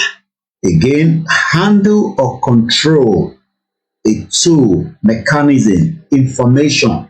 The information that is coming from your state to the INEC has been manipulated. So what does it mean? Manipulation is when a person uses controlling and harmful behaviors to avoid responsibilities tí yàn bá conceal their truth intention wọ́n bá wa ṣe Yorùbá nation but kí làníyàn wọn kí ni intention wọn ṣé kọ́ wá dàrú ni ẹ gba 5 million petition ó ti wọgbó ó ti wọmi lọ àmọ́bi tó wà ó ti hang sínú abúlé kan ẹ ṣáà lọ síbẹ̀ kẹ́ lọ cause confusion irú ìtìyà yẹn wá ṣe nǹkan pè ní manipulate nìyẹn ó ti wá manipulate wa ó dẹ̀ ti sá lọ tiẹ̀ lẹ́yìn kó máa release audio bẹ́ẹ̀ tó ń kọrin ó sọ̀rọ̀ ẹ̀ di portable according to the time ta ló mọ time tẹ́lẹ̀ so wọ́n ti wá manipulate wa ó ti nǹkan pè ní mo kí wẹ́n tẹ́ wà ní fọ́ ọlọ́wà dọ́tìn so irú ìyá tó wà yẹn nísìn ó ti wá control wa nísìn 40 media tó promote ẹ̀ ó ti manipulate gbogbo media yẹn ó wá gbé lọ sọ́dọ̀ blogging platform wọ́n sọ̀rọ̀ àṣírí níbi kan náà ti declare country after 3 months wọ́n ti kódà wọn rò pọ́ bá yín sọ̀rọ̀ bí ṣe sọ̀rọ̀ lálẹ́ pé nǹkan pè ní immigration gbogbo ẹ̀yin tẹ́ ń sọ pé Igbo máa gbalẹ̀ ẹ tó gbogbo nọ́sẹ̀nsì ìdánù ibo ló ti fi gbalẹ̀ mo sọ lẹ́ẹ̀kan sí bó bá dánwò léèní bó dánwò lọ́la àpàṣégè sí wọn lára gbogbo ẹni mo fi sọ but they are not gonna do such à ń bá Fúlàní jẹ́ ń sọ̀rọ̀ Igbo fi gbalẹ̀ Dangote kọ́ project 90 billion ẹ̀ wá bẹ ṣe máa làgò mọ́ Dangote lórí. And these are the kind of narrative that is pushed out there. Igbo Figbale. This is what Adeyinka grandson was pushing out every day. Manipulate. Because Adeyinka grandson was using the same thing. Only what they don't want to put in problem with àwọn Igbo. They are Igbo don't know panko or something. I don't know, but I don't care. So manipulation, just like this woman came. So tó bá gbọ́ Igbo yẹn rí. Manipulate. Again. Manipulate. So and that okay, and it's psychologically manipulation is defined. So it's a psychic problem. So what she done is, she came here, Ekaboyawa comfort, just manipulate everybody. Baba Kinto yo leni o. Imagine Anthony Baba Kinto ye fe ko in 2023, òun fúnra rẹ̀ kan ti lulẹ̀ báyìí. Because òun gan fúnra rẹ̀ agbègbè àjọwọ̀ 2023 ni àjẹjọwọ̀ election mode ni but she was manipulating and tó bá dẹ̀ sọ pé ẹni tó yàn bá dẹ̀ manipulate wọ́n máa ń wà very very controlling wọ́n máa ń wà ẹ máa rò pé bó ṣe ń sọ̀rọ̀ ọ̀rọ̀ tó ń sọ yẹn dùn bígbà tí yàn fi oyin sí according to the time it's all lies and so what she did was she manipulated every one of us wọ́n ti kó bá ìjìnlẹ̀ nísìnyí. Kàkà kọ́sítọ̀ títọ́ ọlọ́lọ́mọ tíjì rẹ̀ ti rí ó manipulate gbogbo wa pátápátá látòkè délẹ̀ wọ́n wá rí pé àwa kan ànígbà òkè part 10 lọ wà ní season 10 àṣírí ńlá ọ̀rí kankan sọ mọ́ pátá já sí bí òkè já sọ̀hún ló ń sọ àwọn platform tó náà gba country ọ̀rí kankan sọdọ̀ àṣírí ńlá lọ it's called manipulation that's what they've been doing. But because we have people that have psychic problems, so if man will be too sick, ẹ má bínú, ẹ̀yin tẹ́ sick tẹ́lẹ̀, so fortunately, ó easy fún láti manipulate yín because ẹ fẹ́ gbọ́rọ̀ tó dùn, ẹ fẹ́ gbọ́ reality. Igbo máa gbalẹ̀ mọ́ wa lọ́wọ́ o, ẹ má yẹ kí Igbo gbalẹ̀ mọ́ wa lọ́wọ́, wọ́n manipulate yín ni, it's called manipulation, irọ́ ni. Sí àpótò fi gbalẹ̀, yes, land is very very important. Tá bá remain in Nigeria, yes, ẹ máa rí mọ́ Labour Party tó máa lé yín dànù. Tó bá yá ọmọ di deputy mo sọ fún tó bá yá ọmọ di governor mọ́ ní lára concept so n tí ìyá yẹn ṣe nìyẹn ó wá ṣe kí ni manipulate ó manipulate everybody ó wá realize pé àwọn kan lára àwọn ilé olórí gígì làwọn ilé àwọn ilé ò ní gba manipulation Koiki Media ò ní gba manipulation mo sọ fún yín pé ó wo status mi bí ṣe ń sọ pé ó wo status mi wọ́n pass message sí ó tún wo status mi lẹ́yìn and I have evidence mo tún screenshot ẹ̀. Because ẹni tó bá mi sọ̀rọ̀ tó ń wo status mi kí lẹ́yìn wo status mi fún you are not my mother but because ó fẹ́ wo ibi tí mò ń gbọ́rọ̀ lọ lórí ọ̀rọ̀ Yorùbá nation because wọ́n rí mi manipulate ọlọ́dẹ̀ ní jẹ́ kí ọ̀kọ̀ọ̀kan manipulate mi because mo ti kọjá stage yẹn. So to come back to the reality Ọbásanjọ́ sọ pé the election has been doctored. Nǹkan pè ní doctored ni pé kò lo èèyàn kan wá ní sani British passport yìí o a lè mọ bá ṣe máa bẹ́ẹ̀ ṣe o ẹ fi doctored. Tó bá dẹ̀ mú ẹ ní airport ń lọ sẹ́wọ̀n nìyẹn mo lè bẹ gbé gbáná yìí ọ̀nà ọ̀la máa gbà okay mo lè bẹ so that's exactly what is playing out right now And this is going to force the revolution that a lot of you do not expect. But one thing I want us to still remember is we, the Yorubas, according to my headline, because I'm a fellow program in LA, we're just almost an hour into the program. And she's good in manipulation. And to be manipulating you up. Ẹ máa máa bá gbogbo tó bá ń sọ ni, especially tọ́tẹ̀ tí wàá pọ̀ Ọlọ́run lé lórí. Àwọn òfin gbọ́, tá a bá ti gbọ́rọ̀ Ọlọ́run báyìí, ó ti tán. Kóìkì ọmọ àkẹ́niwọ́, wọ́n ń sọ̀rọ̀ Ọlọ́run. Èèyàn náà ń bọ́ Ọlọ́run sọ̀rọ̀, Ọlọ́run ránṣẹ́ sí. So it becomes a problem. So how do I change the mind of people there? What to manipulate, what do I gbé Ọlọ́run lé lórí? Right there and there. It's good, I believe in God. I believe in Eledumare. I believe in Ifa. I believe in Christianity. I believe in Islam. And I also believe in astrology. Problem tèmi nìyẹn, kò ń ṣe problem tiwọ. Àwọn kan ṣe Buddhism. Ó rò pé sí yẹn nìkan ló ń ṣe ní gbogbo àgbáyé. There are thousands of religion. Àwọn kan igi lásán ló ń bọ. Bẹ́ẹ̀ lọ sí Mecca. Bẹ́ẹ̀ lọ sí Jerusalem. But gbogbo yẹn kò mean anything. A lè kò sí, okay, mo ti sọ̀rọ̀ Ọlọ́run nísìnyí. Ọlọ́run jẹ́ gbà ó. Ọlọ́run jẹ́ ká gbà ó. Yes, but tábà tí wàá tún gbọ́ ọ̀rọ̀ Ọlọ́run tó tún sweet tó fi manipulate yín. Ó ti tán nìyẹn, àgbọn kankan mọ́. So we become the devil. Bọ̀bọ́ kó ìkíni ọ̀dà ń pé ẹ̀mí burúkú kan ti wọ ara ẹ̀ o. Ẹ bó ṣe ń bá ewé yẹn sọ̀rọ̀ yá yẹn. No, báwo mo ṣe fẹ́ sọ̀rọ̀ ẹ̀? Rishi Sunak ó ní mọ́ kíní ju ìyá tó wá manipulate lọ, ó ní bá ṣe ń gba sí fún tó bá ṣe mistake. Alẹ́ Boris Johnson lọ. So, but because what if Ọlọ́run kọ láàrin méjì and right there and there. But this time around, àwọn ọmọ tó wà nílé wọ̀ fi gbọ́dọ̀ Ọlọ́run mọ́. So wọ́n máa ya sí títì láìpẹ́ yìí. And it's just build up. But one thing that I just want us to hold in everything that we are discussing is we are still on the right track. And there's no need for us to be upset. Bàbá wa yẹ illiterate pọ̀ oríṣẹ́jọ́ wọn náà is part of the lack of education, and it's easy to manipulate ẹni tó bá wà illiterate.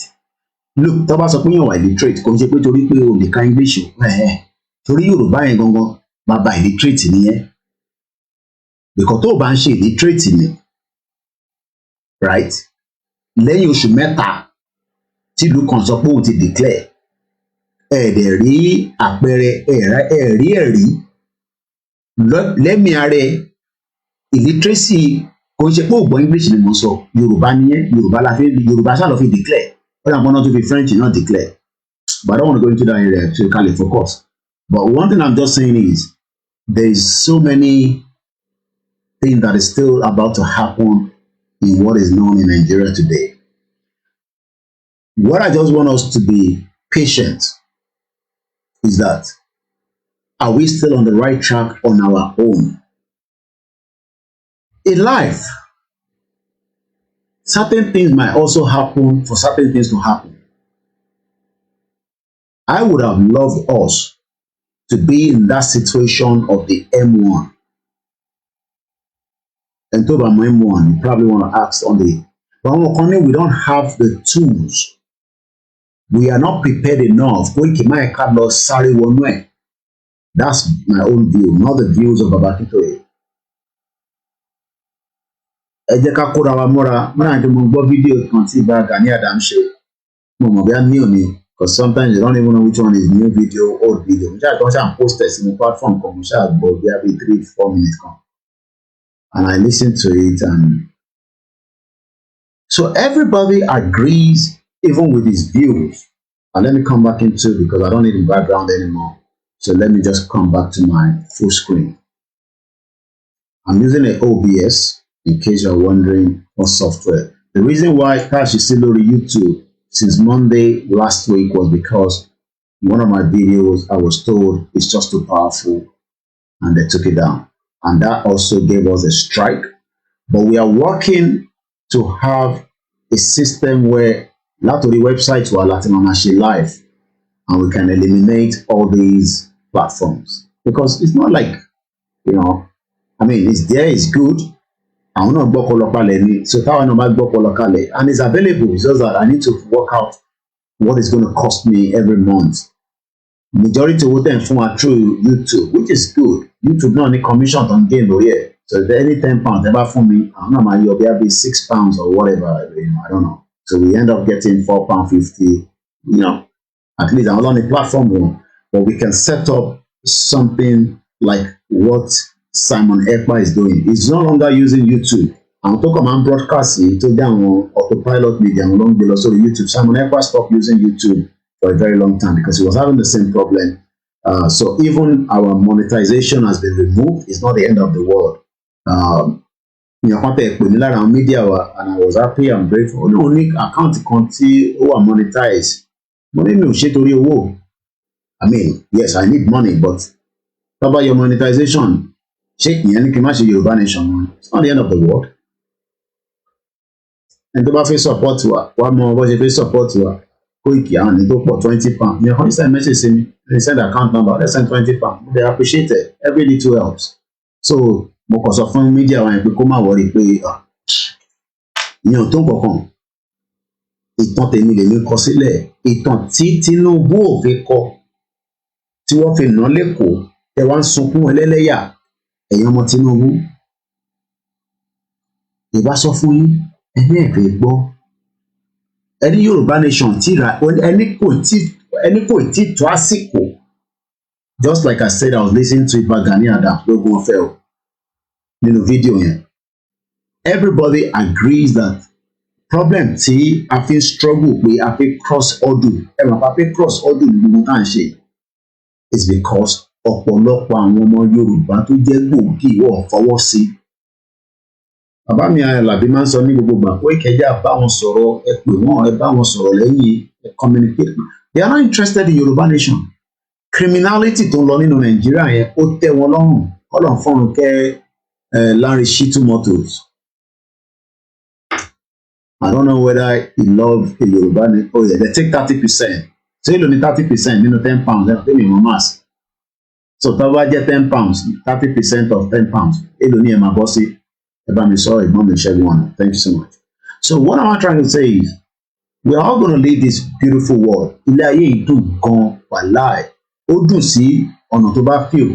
Ẹlòmíì like obìnrin rẹpẹtẹ, you know, from one bed to the other. Bóun ṣe ń jayé tiẹ̀ ni ẹlòmíì lè mọ tí yó £3. Okay, so for every £10 ẹ bá fún mi, YouTube náà yọ £3. So ó balance. Èmi náà mú £7 dání, èmi mò ń ṣe wàhálà. Báwọn kan ló ń ṣe wàhálà, àwọn pọ̀lọ̀ àwọn lọ́nà platform.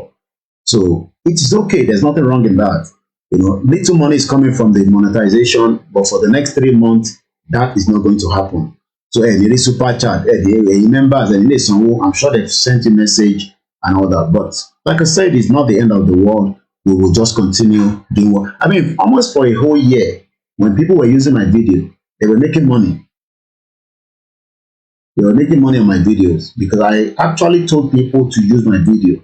And I still say to date, and I don't report any of my videos. You have the right to use it. For the first almost 2 years, Wo TV, you can do video million tieni at I'm not bothered. But at the right time, YouTube said, I can't tell you, I only monetize it. Okay. So if they say they've removed it for reason known to them, it's not the end of the world. One thing I want us to understand is, ẹ̀yin tẹ́ wà ní Lagos State ni mo bá sọ̀rọ̀ nísìn. Ẹ ṣé ìyàwó Mr. Ifami Komi, thank you so much. People's identity is based on combination of independent country, language, and shared history. The three must be in alignment. Yes, and I have it here. And to our Instagram, Lomari. We are one people, one culture, one language. Yoruba nimi Omoluabi. Anything we learn, I will think Yoruba first. We design it, and we're grateful to them. Let me say this, Sherry. I'm part of Yoruba Nation. Àwọn balẹ̀ Yorùbá kan wọ́n mọ̀ pọ́n náà tó dání, but because ọwọ́ wọn ti tight, Tinubu ti jáde pé òun fẹ́ di president. Tinubu Obama jáde. So majority of them Even they are not probably saying officially they are endorsing Tinubu, but we know that Tinubu lẹ́ni wọ́n wà fún. And there's nothing wrong in that. But ìbéèrè tí mo bi àwọn ọba yẹn ni pé after tí Tinubu bá lọ tán kí ló máa ṣẹlẹ̀?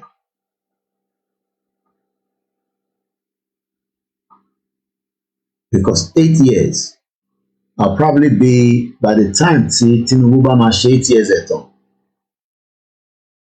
I'll be in my 50-something years old.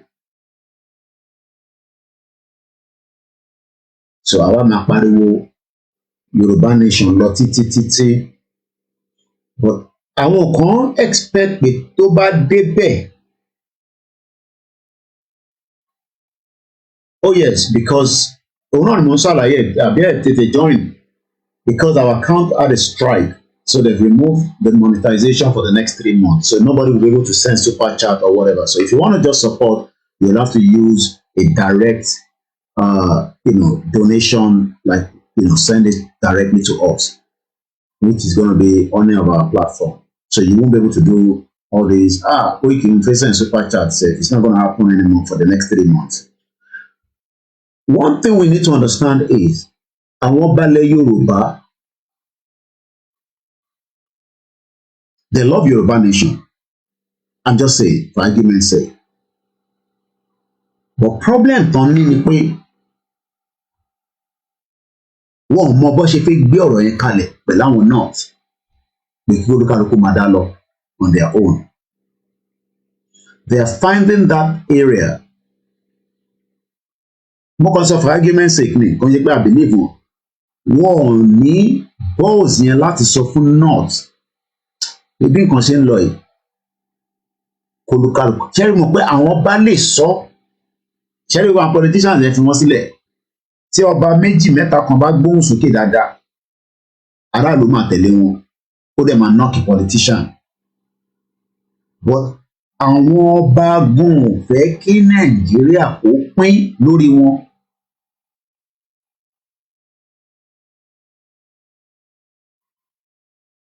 Àwọn balẹ̀ Yorùbá ọ̀pọ̀lọpọ̀ wọn fẹ́ jẹ́ kí ilẹ̀ Yorùbá wáyé nísìn.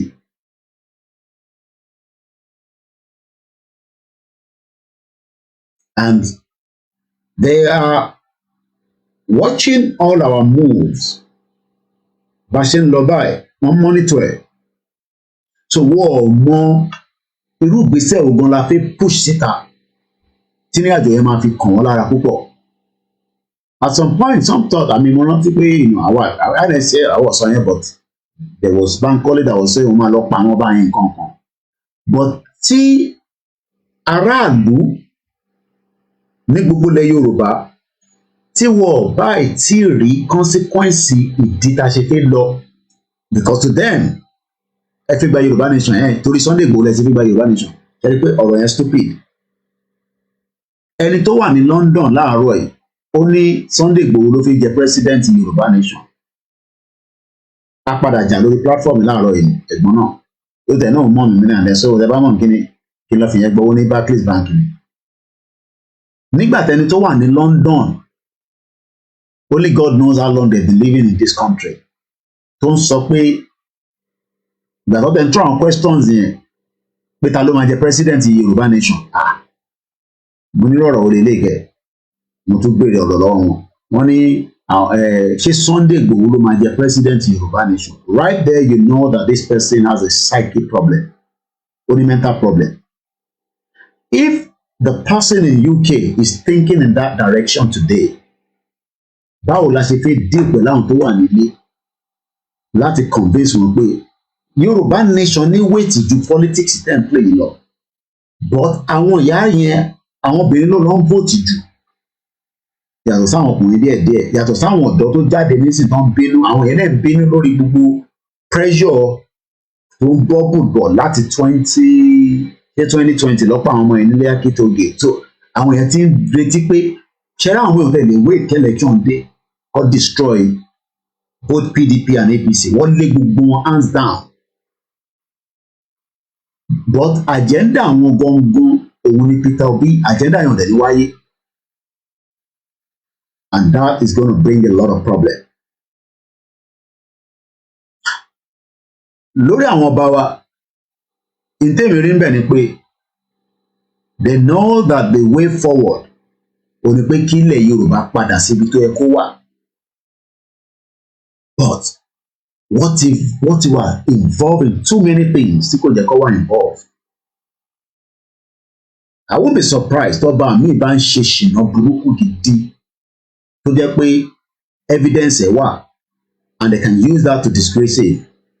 Jẹ́ mọ̀ pé generation tá a wà nísìnyí ó yàtọ̀ sí generation ti tẹ́lẹ̀.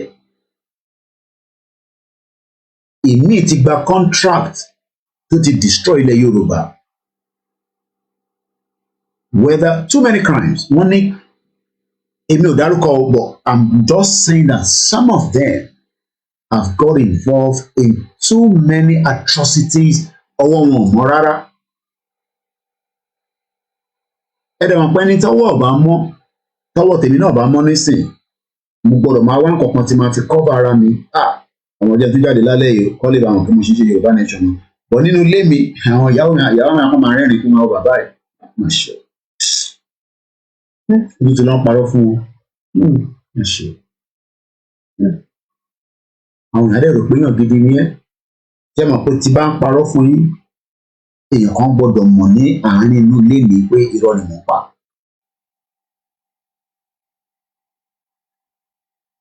Èèyàn kan máa mọ̀. That is the situation we have presently with our kings. They are no longer loyal to the citizen tó jẹ́ ọmọ Yorùbá. Gbogbo tó ń ṣe pé kábíyèsí o gbogbo yẹn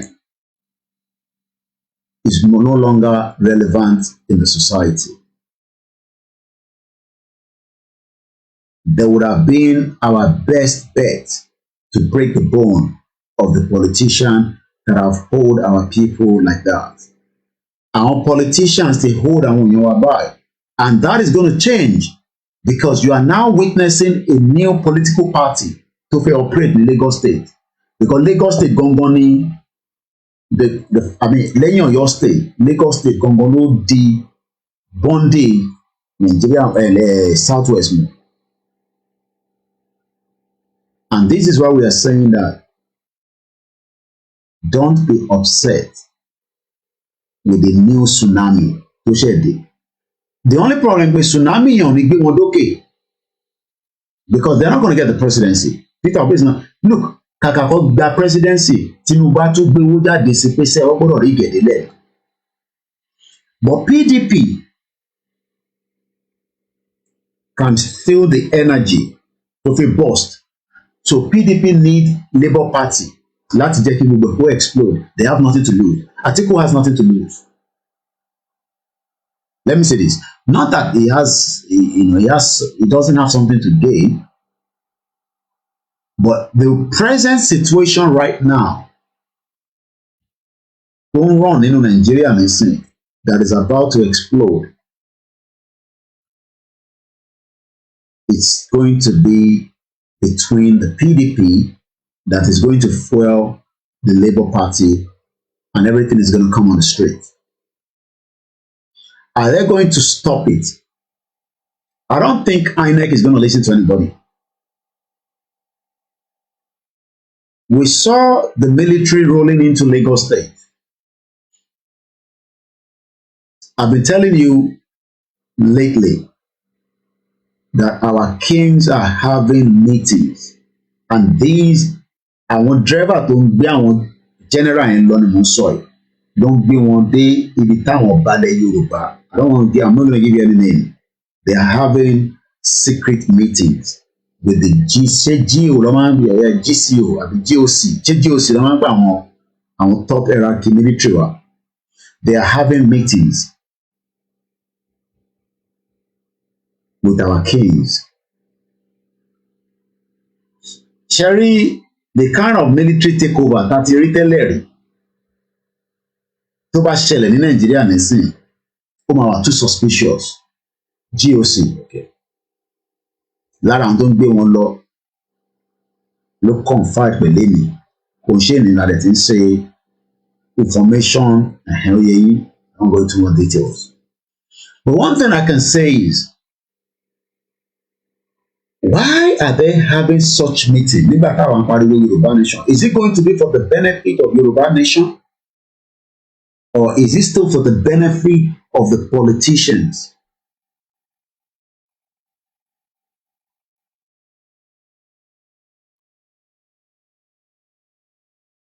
Our land is going away from us. We are not just dealing with one particular ethnic group that is interested in Yoruba land. The Igbos are interested in Yoruba land. Everybody knows that. But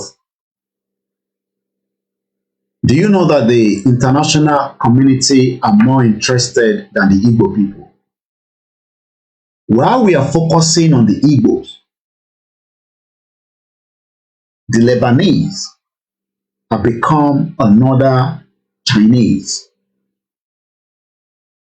While we are focusing on the Fulanese, the Western world, which is the àwọn Òyìnbó, àwọn yẹn ń lo a different mechanism. And for me, I think that our kings have sold our land. Ṣẹ́ni gbogbo ìtawà ń pariwo 2014 amalgamation, àwọn ọba yẹn ti ta a fresh one. And it will be difficult for them now to recall that back. And that's why we are having this problem. Tó ń dàbí ìgbàdẹ́ pé kí gbogbo náà ọ̀rọ̀ Yorùbá nation yóò ń drag. Tàbá ní ká máa lọ ní létò ní diplomatic way, ká máa bára wa sọ̀rọ̀, kí bá Gani sọ̀rọ̀. The same thing tí bá Gani sọ pé gbogbo àwọn baálẹ̀ àwọn ọba àwọn leaders náà ní ṣe is because everybody knows something. The Yoruba land has been sold. I won't be surprised.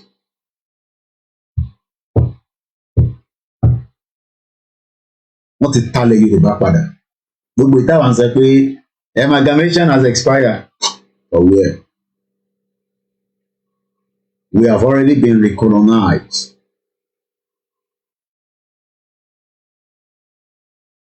Wọ́n ṣe ilẹ̀ àdúgbò ni mo sọ nísìnyí. Pé wọ́ralẹ̀ lówó dé, wọ́ralẹ̀ kan ní abúlé kinní kan. No, I'm talking about the whole Yoruba land. Wọ́n ti tà padà. Àwọn tó wá tà fún nìkan la mọ̀ nísìn. Bí a Chinese nìkan ló tà fún ni, bí a Pakistani ni, bí America náà rà nínú ẹ̀ ni, bí a Britain ni, bí a Germany ni. But all these are sold from the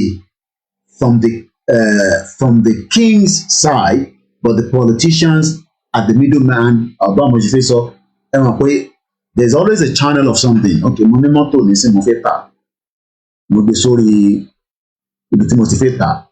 So we now have different channels of people that is in control. Because as an example, kí ni wọ́n ń gbé gold Ọ̀ṣun state kúrò nínú state wa fún? Ṣé bàbá wa Ọọ̀ni of Ifẹ̀ wọ́n ò gbọ́ rárá pé ládùúgbò kan nílẹ̀ Yorùbá nínú state níbi táwọn wà tó ń dé ọba lé lórí, àwọn Chinese kan wá ń gbẹ́lẹ̀ mẹ́sẹ̀gì òdẹ̀ dé palace ọba. Lágbára Ọlọ́run kọ́lọ̀ ń ṣọ́ wa dọ̀la lọ, màá wá fídíò yẹn lórí channels. Ìyàwó mi ló sọ fún mi, èmi ò tí ì rí o. Wọ́n ní bó ṣe wà bẹ̀ yẹn bí 8 months wọ́n destroy gbogbo bẹ̀. So kò sọ́ba kankan tó gbọ́ pé àwọn kan wá kùsà continuously for 8 months kò dé ọ̀dọ́ba. The Yoruba land have been sold. And the fight that we are fighting, they know it is the right thing. Wọ́n mọ̀ pé ó wà justifiable. Ó wà lórí TVC náà. Okay, màá wà lórí TVC àti mo mọ title ẹ̀, but I hope I can find it, by doing a search. And tó bá dẹ̀ ní lọ́wọ́, ẹ bá mi send ẹ̀ sórí any of my WhatsApp line. The Yoruba land is no longer in our control. Every title yẹn máa sáré check anything, but tabari ẹni tó lọ àpilẹ̀ mo fẹ́ pẹ́ lálẹ́ because I've run a very long show and I want to get to bed so that I can be strong and come back tomorrow. Mo post ẹ̀ rí bí àwọn back end team mi. And if our kings have sold the land, ilẹ̀ yẹn máa bínú.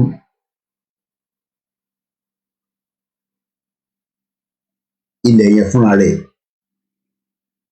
will get angry.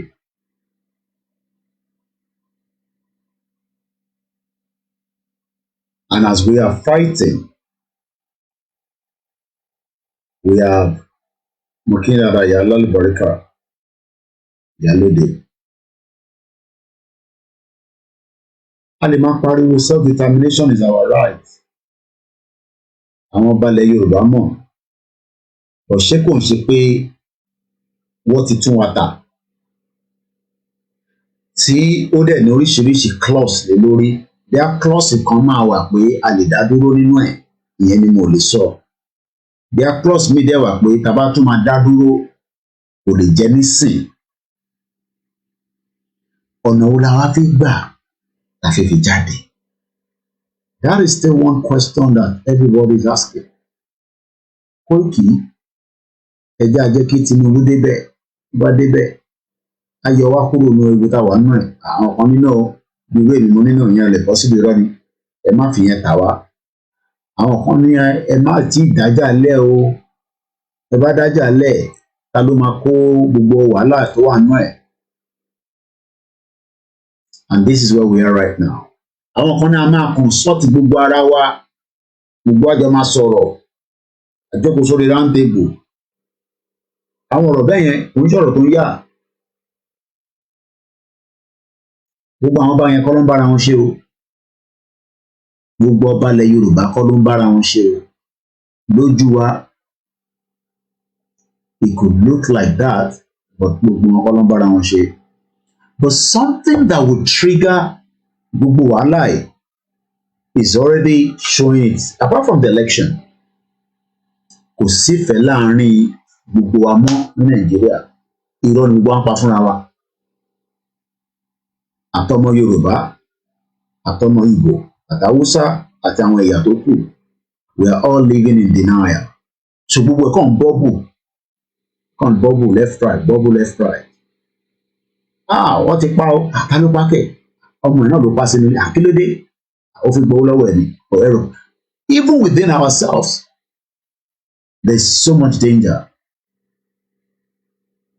And I can only pity those that cannot see the long run.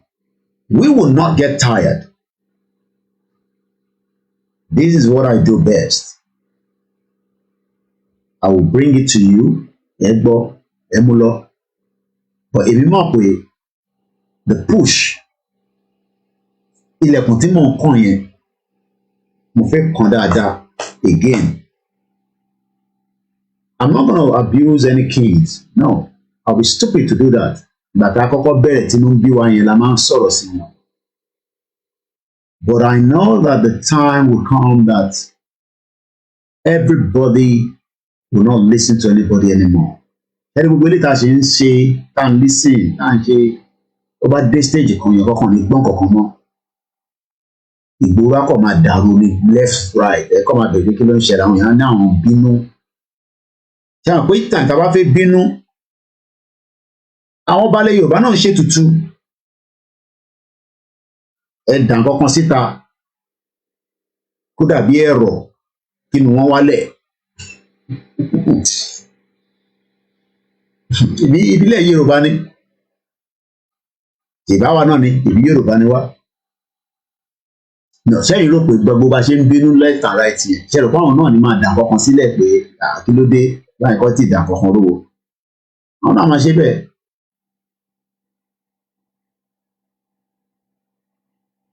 But one thing is, they can live in their fake denials. nígbà tí ilẹ̀ bá dé fún rẹ̀ tó fẹ́ protect àwa tí à ń complain, maybe not me but àwọn tó ń kọ̀ because look èmi ti jẹun yó. Ìyàtọ̀ kan ní pé ìwọ tó ń wò mí last owó ẹ̀ ló fi ra data lálẹ́ yìí ní kò tẹ̀ kọ̀ gbọ́ kó ìkíkà rẹ̀ tẹ̀ wálẹ̀. Ìjọ tó bá lọ rí owó yẹn spirit kò akọ̀wọ́nú ẹ̀ tó máa fi ṣe tó fi ṣe tán kan sẹ́ ìwọ́gàn ní mọ̀. That stage is coming, is building. Lobby pẹ̀lú àwọn wo. I'm happy that at least the international observer is saying that the election is flawed. She titled it here, How Chinese and Other Destroy Osun State Community Illegal Mining. Let me copy that and then look for that on. Thank you, Otumba Shegonisa.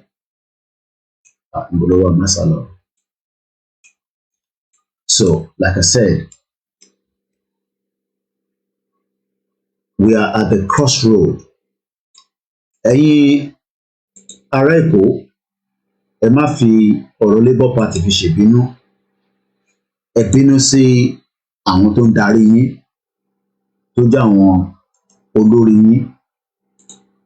Tọ́dẹ̀ sọ fún yín pé, okay, I've seen it. But àní nílò lálẹ́ ẹ jẹ́ kí n lò lọ́la kí n fi ṣe program mo ti rí. Orí journalist angle gan ló ti jáde. Special report how the Chinese order destroyed 8 days ago. So ẹ jẹ́ kí n share síta. Mo nílò lálẹ́ because I want to make sure I leave here in 12 minutes. Mo nílò ìgbà call ẹ má bínú but we'll be out again tomorrow. So gbogbo ẹ̀yin tẹ́rì wa the Koiki Media is back. A máa kọ̀ máa update ti channel wa ti tọ́dá wọn yẹn the backup. A máa post tí bá ṣe tán ní sí tó bá dọ̀la máa upload the video máa upload ẹ̀ síbẹ̀. We don't need to go live in the boat because I want to be very careful because you know I don't know how this algorithm works until I'm able to set up my own proper website. I don't know how much it's going to cost me. Maybe when I know, I might come back and say, hey, you know, a support to a integrate the website to a live stream. And then we'll just start a video like this and until we move everybody there with, you know, as long as the party Facebook me, it don't matter me. It doesn't have to be YouTube, you know. At least the website work. So I'm working on that. As soon as I know the cost, there must be one of me every month in me. My work platform to Mali integrate properly so that Google comments in there. And then we move on to a new system. So, you know, we work on that. Thank you so much. Again, share video you sit up. Find to our log boy as well. Again, share my shares. I will go on. I'll talk about it tomorrow. Mokia to be welcome to the program. Okay, Obasanjo Tisoro. Okay. I think I'm seeing a video of Obasanjo. Hello, sir. Sorry, Lori channels. Okay. Check out what video Obasanjo and we can pass it 10 minutes. I didn't talk about láti sọ lẹ́ẹ̀kan. Bí a kì í kọ play sound láti bí báyìí. Wọ́n ti bá ń share video yẹn bọ̀.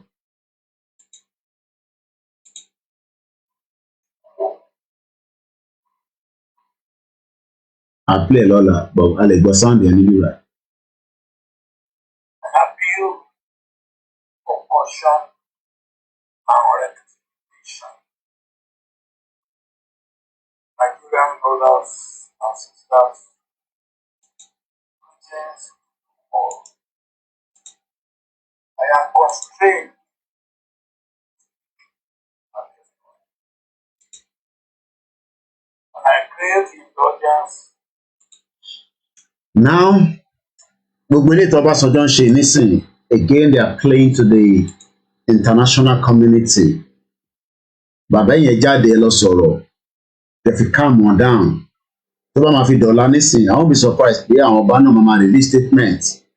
Ẹ̀yin aráàlú ẹ ṣe sùúrù, gbogbo ẹ máa dá, ó kù díẹ̀ ní dáadáa dódòdó.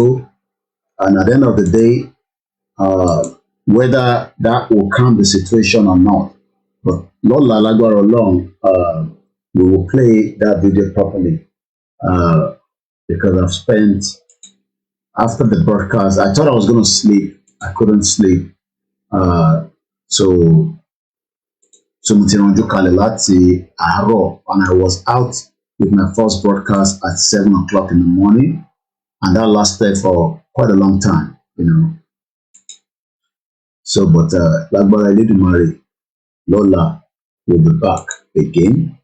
I appreciate everyone. Ẹ jẹ́ ká fọkàn wa balẹ̀. We have been able to push our message out there. Okay, ṣáwọn ibi tó win nìyẹn. Ìkẹjà, Ìyànàpájà, Ẹgbẹ́dá, Ìkọ̀tún, Ṣòdì, Ìyànà Ìbà, CMS, Anobo area, everywhere militarized.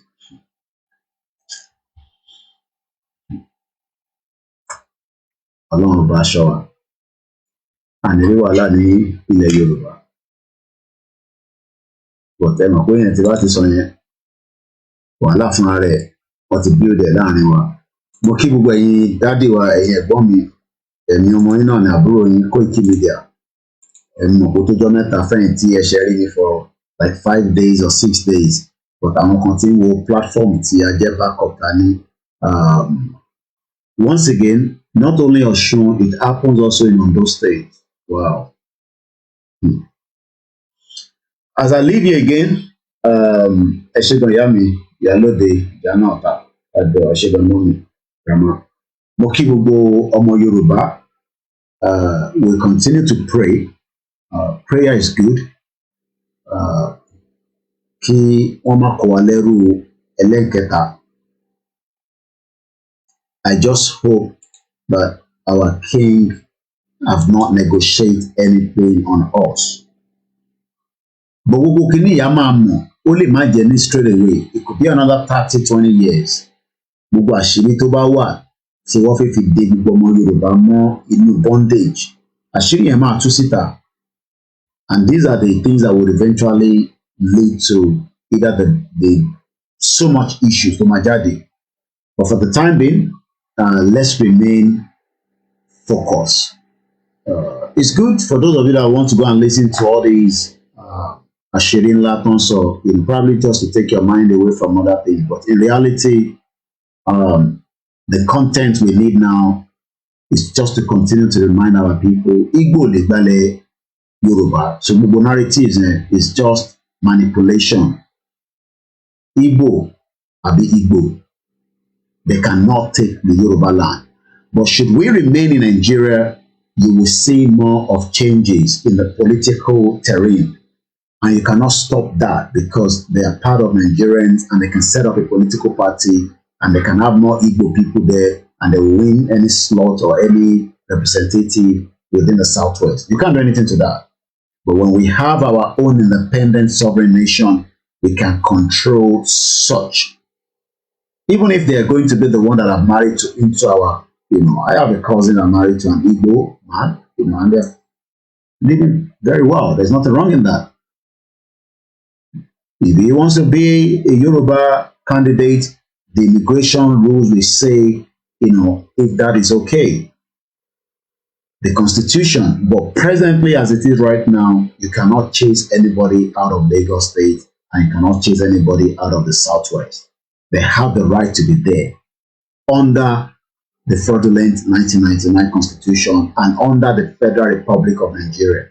So everybody must accept these. I know it's not comfortable for a lot of you, but that is the reality on ground. It is what it is. But tí a bá ti di pé a sí nínú Federal Republic of Nigeria mọ́, tí flag tiwa ti wà lókè, that in the operation of our country, the laws will be drafted. Àwọn tó wà nínú ilé, we will give them option. Do you want to live with us? Òfin tẹ́ máa tẹ̀lé leléyìí o. Constitution leléyìí o. Lo Constitution Nigeria mọ́. And that's how you live, in a society. Àti láwọn Yorùbá àwọn Yorùbá kan pa sójà nílùú Erí ní kíló gbọ̀gbọ́n yẹn jẹ́ náà ní Woolwich. Wọ́n ṣẹ̀wọ̀n lọ́wọ́ báyìí. Ìgbà lọ bí wọn sí lóòótọ́, wọ́n pa sójà British soldier was killed. Lee Bridge or something, I can't remember the name of the guy. So anytime we are concerned lórí that issue, they were concerned nípa Lebanese tó ń ṣe biscuit táwọn tó ń fi sínú biscuit tó ń ṣe alcohol tó ń ta sìgá. They were concerned nípa Chinese tó invade the community wa tó destroy it.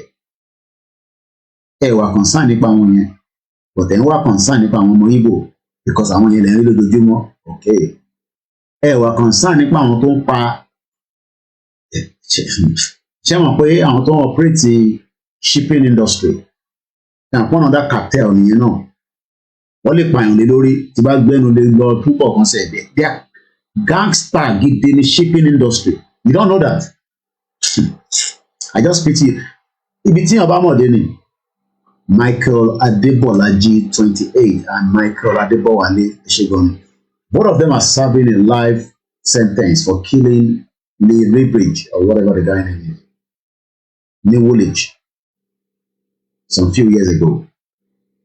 Wọ́n ti convert, wọ́n ti gba ẹ̀sìn wèrè àbí wèrè mẹ́sìn. Wọ́n náà ń ṣe Islam. Pa sójà because in tọ́ni kọ́ lọ ṣe nìyẹn. So a sì láwọn Yorùbá kan náà tó máa wùwà yẹn lọ́jọ́ iwájú. Tó máa de Boko Haram wa lọ́wọ́. But we will have to deal with them one way or the other. So bó ṣe jẹ́ nìyẹn. So our problem is not the Igbos. Àwọn tó ń gbé ship tó ń dọ́kẹ̀ wá sí Nàìjíríà, ìwọ mọ àwọn tó wà behind ẹ̀ tí wọ́n fi ríṣẹ́ ní Àpápá. Òun bá àwọn Igbo pé wọ́n ń bá ìsọ̀.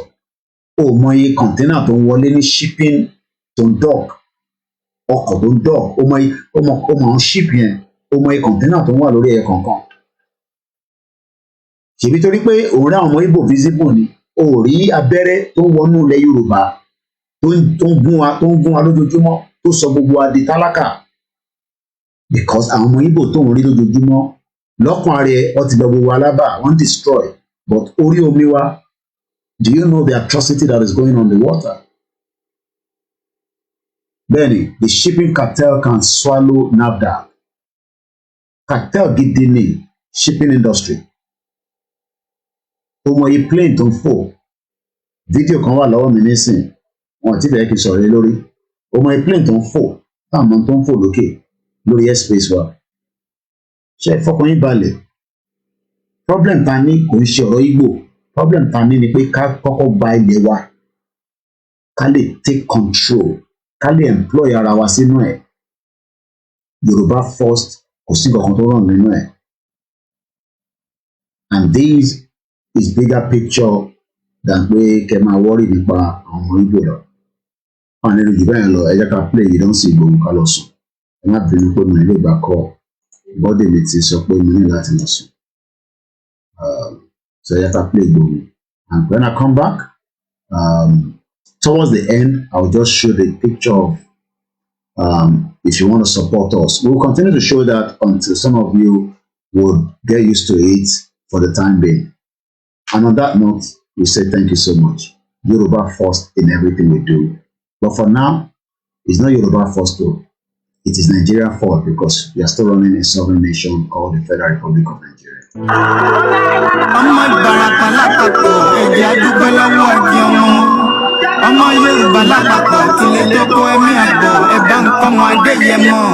Chief Sunday Adéyẹmọ Ìgbòho, orúkọ ńlá tí ń jámọ̀ láyà bí àrá, orúkọ tó ń dẹrù bo lórúkọ gan-an. Ọmọ Yorùbá ẹ má sùn o, torí pé bùrà a kò lè fojú kégbodò láyé. Títa ríro lẹ̀dá ń kọlà, wúrà tó máa dán alànà kọjá dandan o. Ọ̀wọ́n irin ní má bẹ̀rẹ̀ wọ̀nà, ẹ̀dá kan ò lè ṣì wá lọ́nà mọ́. Ẹ jẹ́ àfìmọ̀ṣọ̀ kan ká lè débi re. Ẹ jẹ́ àjọ gbárùkù ti Sunday Ìgbòho, Ìgbòho ṣá. Ọmọ Ìgbòho mọ̀rẹ́ nílùú Alágbàdo Òde. Ọmọ atapẹ̀tẹ̀ wọnú omi, ọmọ gèdèlè wodò sànyà. Ìsànyà ò rẹ́ràn bàbá yín láàrin ìdí, omi kò sì náà ń kán sí yín lẹ́nu. ọmọ òkúta mẹ́ta òkè gbòó. Ìkan ń ṣe yín ní dábọ̀dàbọ̀, ìkan ní mọ́ rọra. Ìkan tó kù nígbà tí wọ́n ò mọ̀ gbòó mọ̀ rẹ́, kí ló dé gbòó mọ̀ rẹ́ sí. Ọmọ òpópó sanran, ìgbàgede gbòó sùn wọn láláìsí bẹ̀rẹ̀. Wọ́n ní kó ní bẹ̀rẹ̀, ó máa kó bẹ̀rẹ̀ lọ. Ẹ̀sìn ò ní bímọ méjì ní gbòó mọ̀ rẹ́, bẹ́sìn bá bímọ méjì ní gbòó. Áfíkan pọpọ sí, ámúkan yòókù bọ̀ sànyà, àtúmúyà rẹ̀ tí ò lọ́rọ̀ gbọ́, á fi ṣẹrù wálé. Wàrà mòjé, ọmọ onílé ọ̀la, àwọn àjòjì tó ń ṣe ségesège, tán láwọn ò ní bomi kó sí mu, wọ́n láwọn ò ní bomi sànyà wẹ́sẹ̀. Ìgbà tójú kò fi rí ńkọ́, gbogbo wọn náà sáré bomi kó sí mu, wọ́n sì bomi sànyà wẹ́sẹ̀. Ọmọ abẹ́rẹ́ mẹ́ta òde ayé, ọ̀kan ṣẹ́, ọ̀kan tẹ̀, ọ̀kan tó kù ní gbogbo ayé fi ránṣọ kiri. Gbogbo ọmọ Yorùbá Sunday Igboho onírèlẹ̀ láéláé, torí àbá lásán nìkan ń dá, òkúta ò ṣe gbé fún wọn o. Ìmọ̀ràn lásán ni ti balùwẹ̀, kò pọ́sibú kó dòdò láyé ń bí. Ó kún díẹ̀ kí tọ́ domi, láéláyé ìtọ́ mi lè domi. Sunday Igboho arógun má ti dí, tó ń jà fẹ́tọ̀ Yorùbá ní tilé tó kó.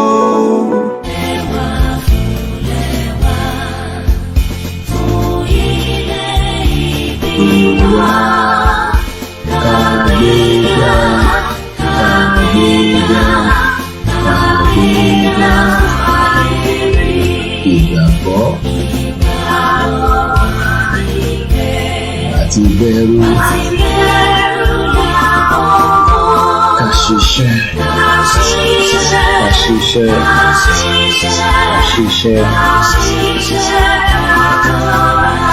ìṣọ̀kan ìkẹjẹ́ tẹ̀síwájú ìdàrọ̀ Jésù. Ẹ̀ṣẹ̀ náà yá mi kan fún ọ̀dàdé lọ́wọ́. Ọmọ gbogbo wa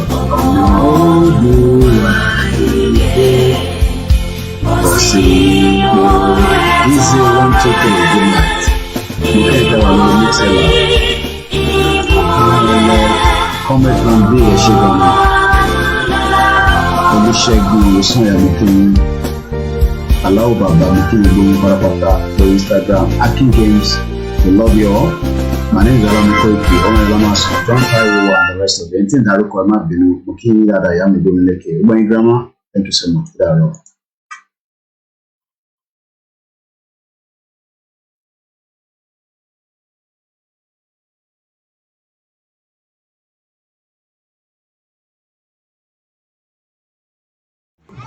Wọ́n lọ Nàìjíríà lọ sunkún ẹ̀rí bẹ́ẹ̀ gbọ́n.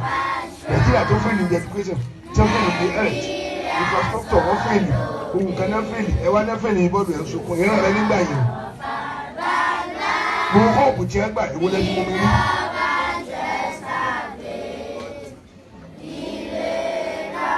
Àfáàmì náà wá sí òun kí lórí wọn lọ ọmọ wọn ládàá, ó ní ìgbàgbé ọmọ níta nù wọn. Kọ́lá tí Nàìjíríà máa ń gbọ́ pọ̀ ìjọba ìgbèjì, èmi wà náà tí ó máa sọ. Ẹyẹ gémi eré pa, ẹgbẹ́ yìí ní gbogbo nǹkan, kò sẹ́ni kéde kò sí pa. Gbẹ̀yìn kọsẹ̀, kò lè rí òkú lọ́sibítà. Kò sí náà kò sómi. Ó kó òmìnira lọ, ọdún mẹ́fà wọn ò ní ṣe, eruku ó pàrọ̀ àdúgbò tán. Ọmọ Oòduà. Ọ̀gá Fúlàní ló jẹ́ o. Yorùbá nation yìí ti gbogbo wa ni. Kó má gbọ́dọ̀ bàjẹ́. Torí kò sílùú mìíràn.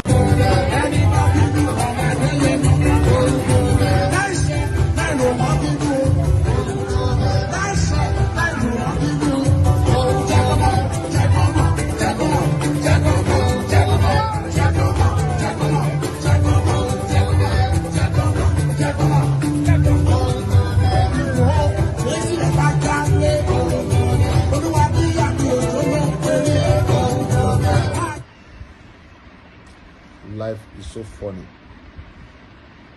You come with nothing, then fight for everything, and later leave everything and go back with empty hand. God is powerful. Good night, Adaro.